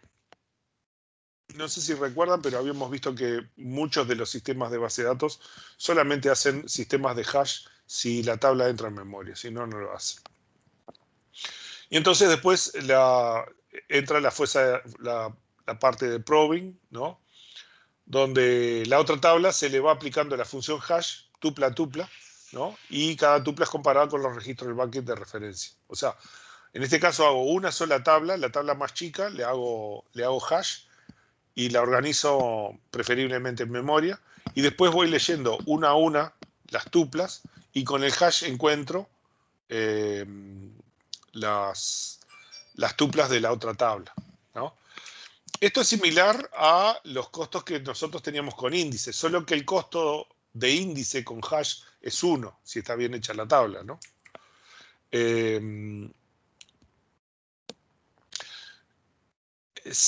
Otra opción es si el hash es muy grande, las tablas son muy grandes, es cortarla en pedazos, ¿no? Y hacer los hash con tamaños de buckets, ¿no? Digamos que en este caso lo que estamos haciendo es en vez de una tabla de hash, un conjunto de tablas de hash, ¿no? Para hacerlo. El caso de naive hash es, esto tengo que hacer ejemplo, ¿no? Porque si no también es difícil. Igual, en general, no ponemos pocos ejemplos de estas cosas en el práctico eso. En el caso de naive hash, R cabe en memoria, cargamos R en memoria y lo particionamos como hash, ¿no? Leemos S y para cada tupla buscamos el hash a ver si hay un match en R en la memoria. Para cada match escribimos la salida de la tupla generada, ¿no? Que es el parecido al caso anterior, ¿no? El hash externo es si podemos organizar los archivos como hash, ¿no? Esto es que agarramos y escribimos en disco como hash, ¿no? O sea, yo leo toda la tabla y la transformo en una tabla hash en disco. Un archivo. En vez de hacer un sort, hago un hash, ¿no? Y entonces tengo las dos tablas, la R y S, organizadas como hash. En ese caso, cada bloque es un bucket. Y los dos buckets que corresponden con la misma función de hash, si hay un atributo que puede coincidir, va a estar en esos dos buckets. Entonces, después de hacer el hash de las dos tablas, lo que estoy aplicando es el merge join, ¿no? O sea, simplemente voy leyendo la tabla de un lado. O sea, acá no van a estar ordenados por atributos, sino que van a estar ordenados por la función de hash. Entonces, si hay algo que se puede hacer hash de acá y acá, es porque existe algo, porque tiene la misma función de hash, ¿no? Entonces simplemente leo este bloque y veo si hay hash. Después leo este bloque y leo si puedo hacer, perdón, si puedo hacer un join. Y leo este bloque y veo si puedo hacer el join, ¿sí? O sea, en realidad los join los voy a hacer a nivel de buckets que tengan la misma función de hash. ¿Me siguen más o menos?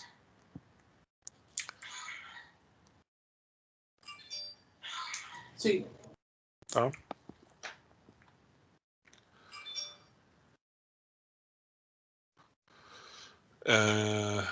Bueno, y se particionan ambas tablas por la función de hash, como en hash externo. Obtengo R particionado por hash y también S. Vamos leyendo las particiones I de la relación R sub I, le aplicamos otro hash en memoria. Este es para cuando son muy grandes. Y lo voy haciendo por partes. ¿Tá? Entonces, lo que yo hago es, si es una tabla muy grande, se hacen pedazos de las tablas en hash y lo voy haciendo en memoria por pedazos, ¿no? Esa es un poco la idea, pero son casos particulares. Bueno, este es el ejemplo con el hash join, en el cual ya ordenamos las tablas con función de hash. Acá la función de hash que usamos es módulo 4, ¿no? Y tenemos estos valores. Entonces, lo que vamos a hacer es simplemente leemos los dos bloques que están en el bucket 0, que son los que me dan módulo 4 igual a 0. Y ahí vemos que el 16 y el 8 coinciden, entonces escribimos 16 y 8. Luego vemos con el bucket 1, luego vemos con el bucket 2, y luego vemos con el bucket 3, y así vamos llenando un buffer y escribimos, ¿tá? Pero la idea es que todos los que tienen la misma función de hash y potencialmente valores que sean joineables están siempre al mismo nivel en los buckets.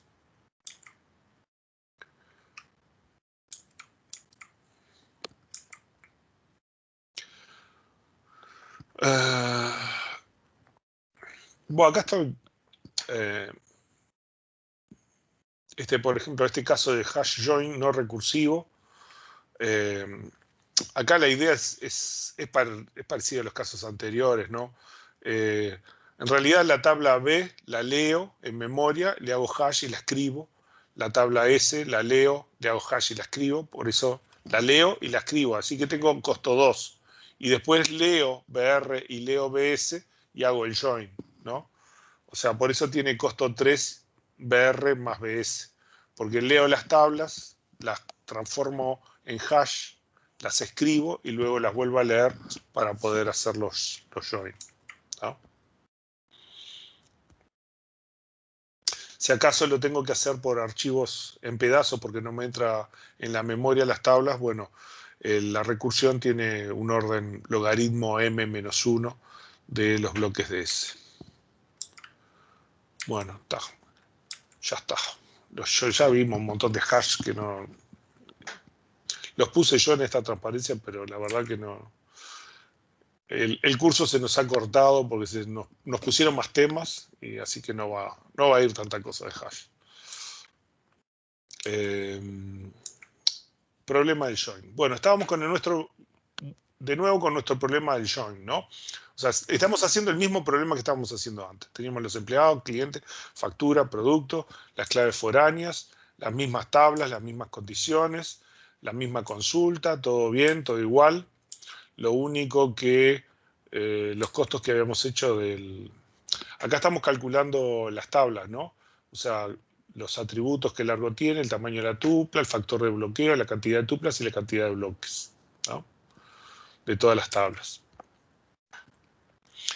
Y la selección del producto ventilador por full scan se obtiene una tupla, también hay un índice B+ por nombre con costo 3, el join con línea es igual a la selección porque tenemos una única tupla y lo hicimos por ID de producto con costo 2 y los bloques que haya que recorrer también se podría hacer por full scan, ¿no?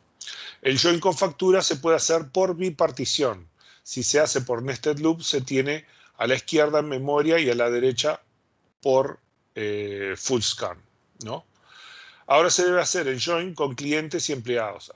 Vamos a ver esto, ¿no? O sea, ¿qué fue lo que pasó? Nosotros leímos los nombres de ventilador, ¿no? Y obtuvimos una tupla. Y después obtuvimos las líneas, que eran 160, y las verificamos, las 160 que son de ventilador, y nos quedamos con 160 líneas de ventilador.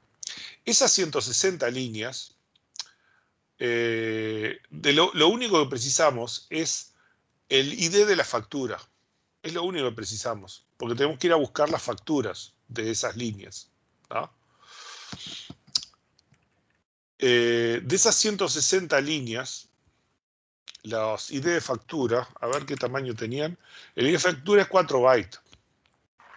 O sea que yo preciso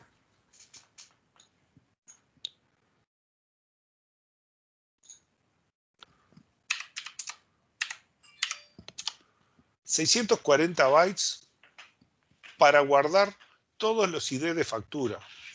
O sea que los sigo teniendo en memoria. ¿Sí?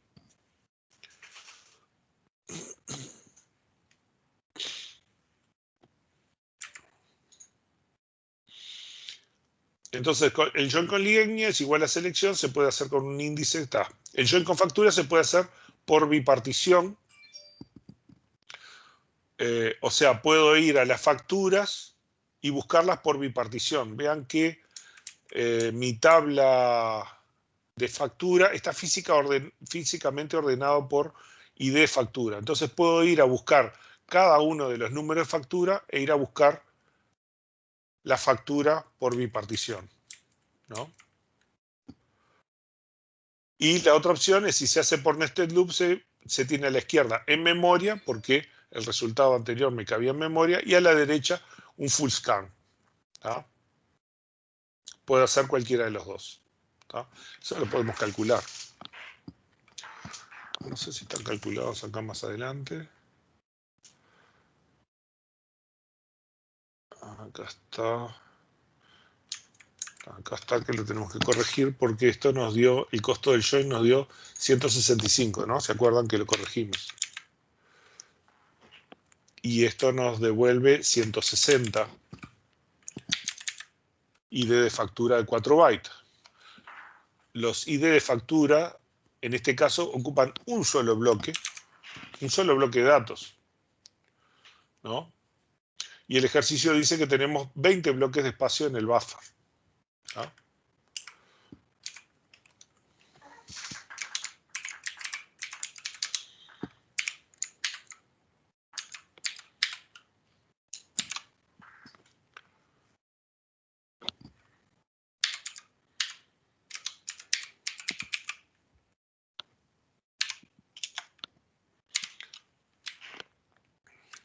En realidad son dos bloques, ¿no?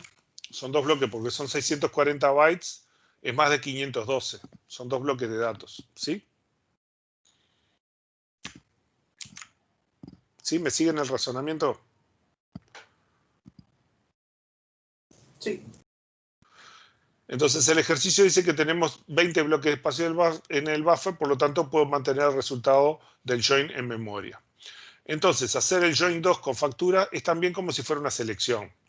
La factura está físicamente ordenada por ID de factura. Por lo tanto, puedo buscar por bipartición. Esto que tiene un costo de 500 bloques, logaritmo base 2, que es 9, ¿no? Y entonces el costo del join es la cantidad de tuplas que yo obtengo, que son 160, ¿no? Acá tengo que corregir que es 160. Multiplicado por 9. O sea que esto me va a dar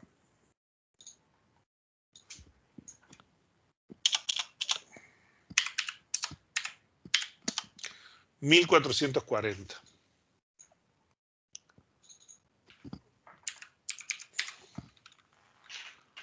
¿Sí? Este es el costo de buscar todas las facturas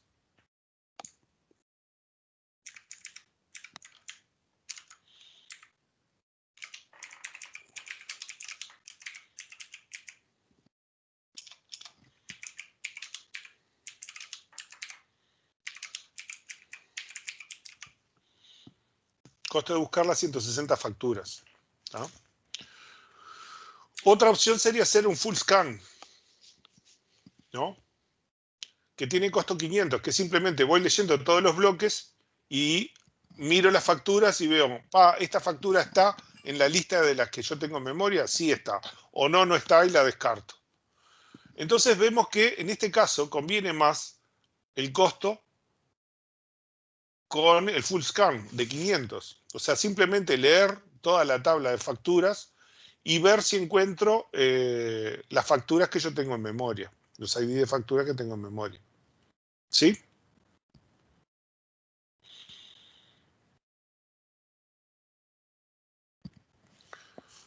Entonces vamos a obtener 160 facturas, ¿no?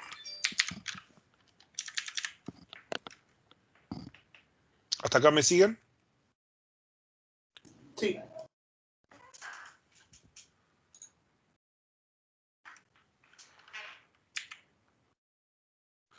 El costo total que tenemos es 165 más 500, ¿no?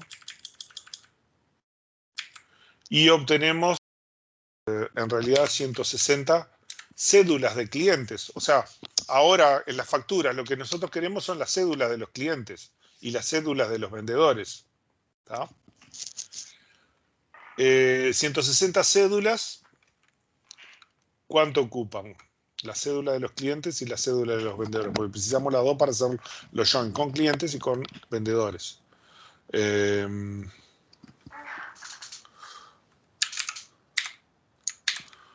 Por el tamaño de las cédulas, ¿cuánto era? 4 y 4, 8.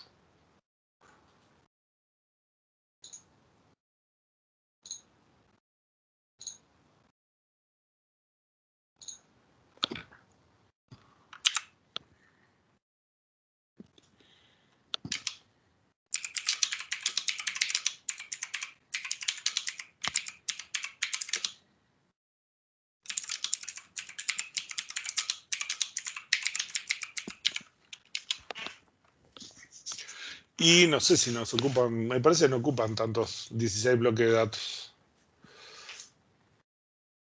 Me quedó mal el ejemplo porque había calculado mal la otra vez. Porque acá lo que me quedan son 16 bloques de datos. ¿No? ¿Cuánto tenía? 160 por 8.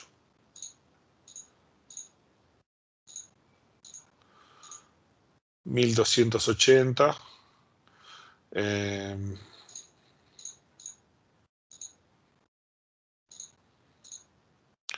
64.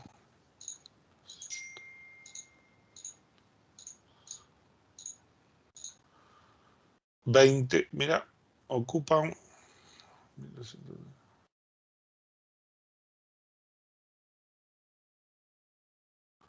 No, pero no me. 160 por 1280. 1280 dividido 512. Me da 3 bloques.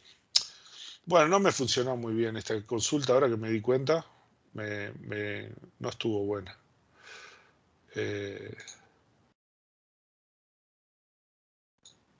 Porque me cabe todo en memoria. Si no, voy a tener que achicar la cantidad de bloques.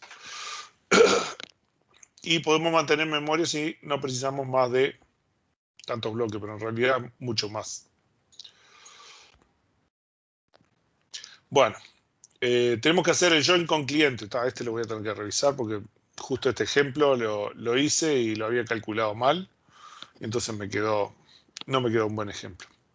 Ahora tenemos que hacer el join con cliente. Nuestra base de datos tiene 1.400 clientes y 16.000 facturas. ¿Tá? Esto es que 6,6 de la factura, estos 6,6 de facturas por cliente. O sea, tengo 2.400 clientes y 1.600 facturas. ¿Tá? Entonces, la relación factura por cliente es que en promedio un cliente me compra 6,6 facturas. Por lo tanto, como yo tengo en realidad 160 facturas, que lo habíamos calculado mal,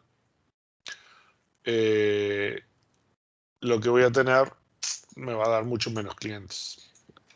160 dividido 6, alrededor de 24 cédulas del cliente. ¿No? La tabla de cliente está físicamente ordenada por CI, no tiene otro medio de acceso. ¿Tá? Entonces precisamos un bloque para leer los clientes. El resultado es nombre y apellido del cliente y cédula del vendedor. O sea, tengo que ir a buscar los clientes, ¿no?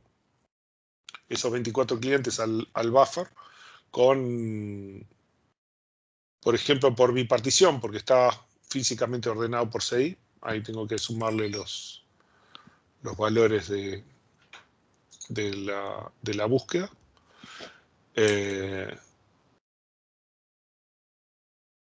Y por supuesto, natural, como yo puse mal el valor acá, voy a tener que hacer calcularle los valores de nuevo. Porque puse mal los valores, yo calculé por línea y no por factura, que tenía que haberlo hecho por factura. Y entonces ahora me quedó que todo lo puedo hacer en memoria y que no tengo que hacer un join de ningún tipo. Porque me va quedando todo en memoria. No sé si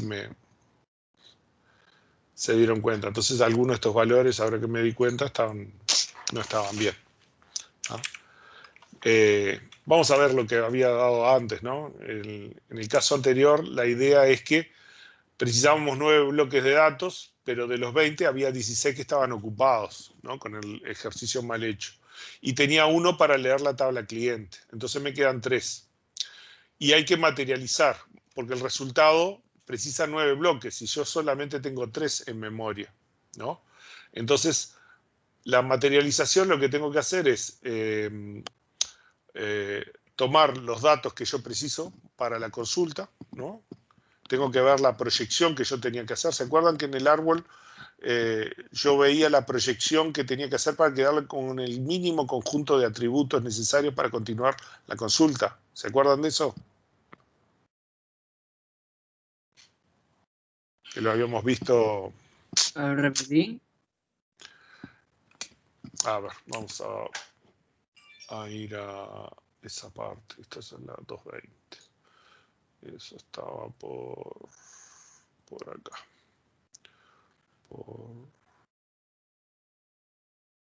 Cuando hacíamos la optimización.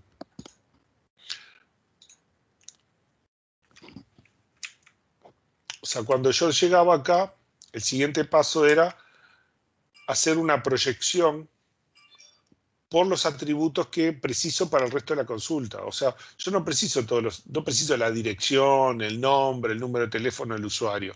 Lo único que preciso es el email para identificar todas las órdenes, ¿no?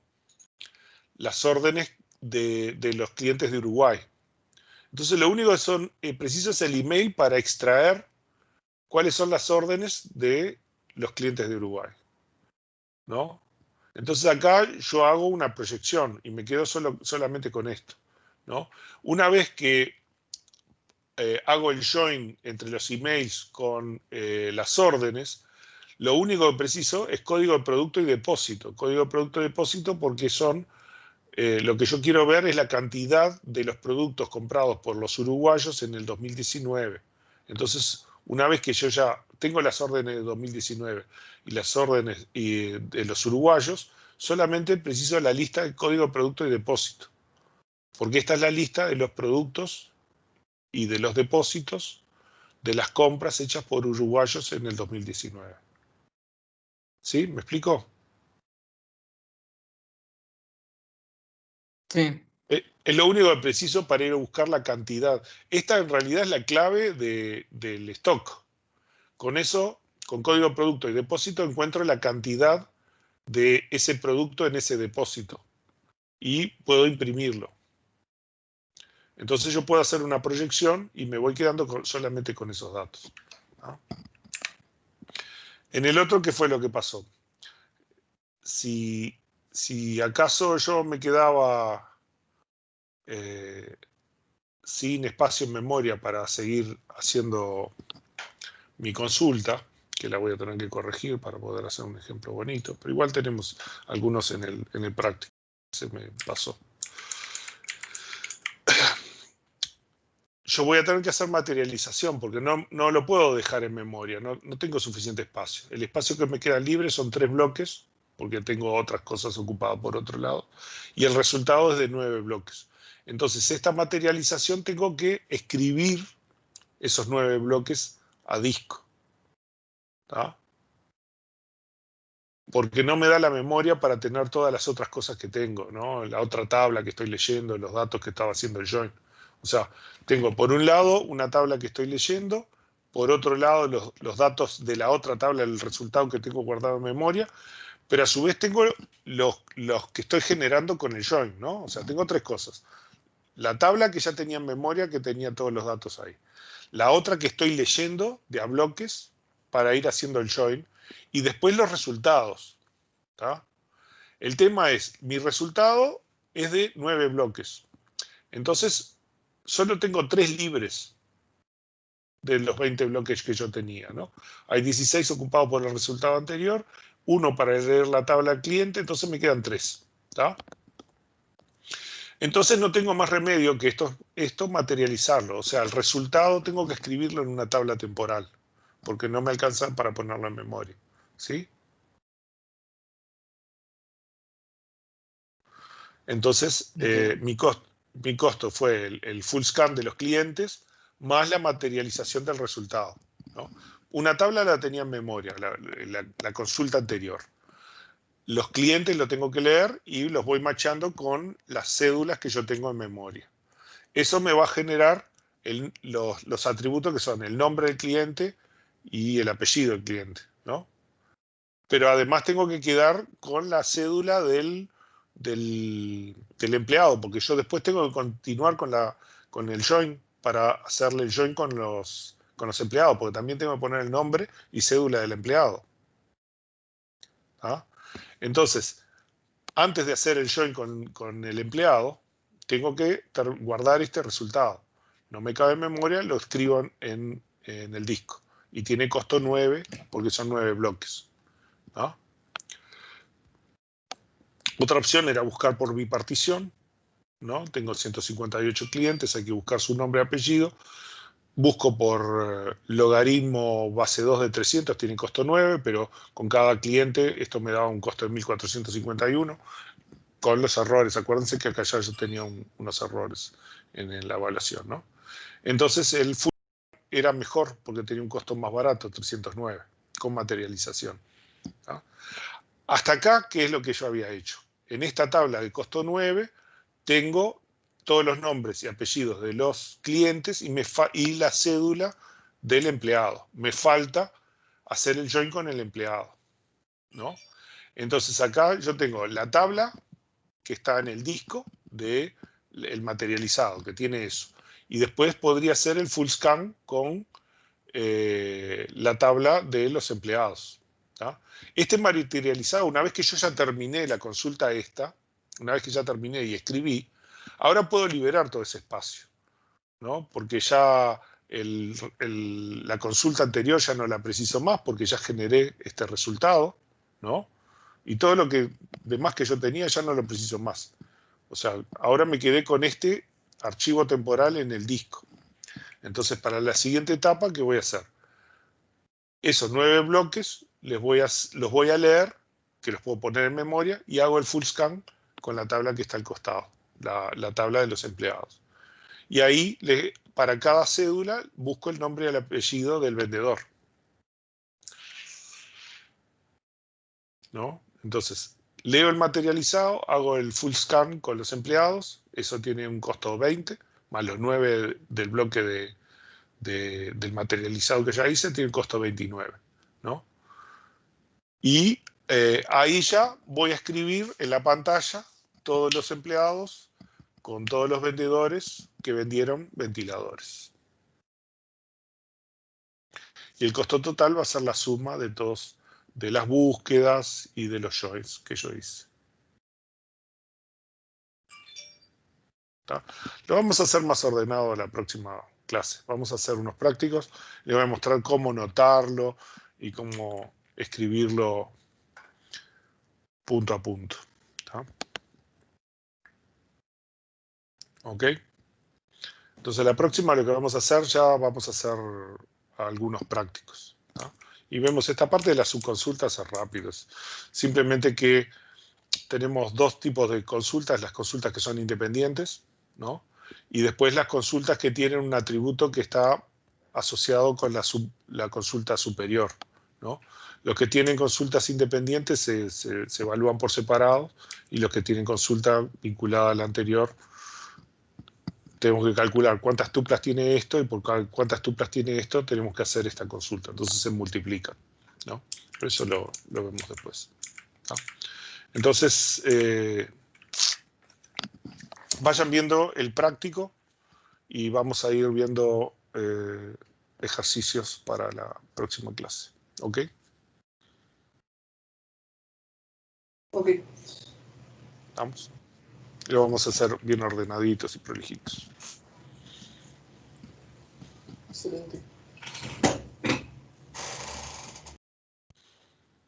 Bueno, nos vemos. Hasta luego. Bueno, nos vemos.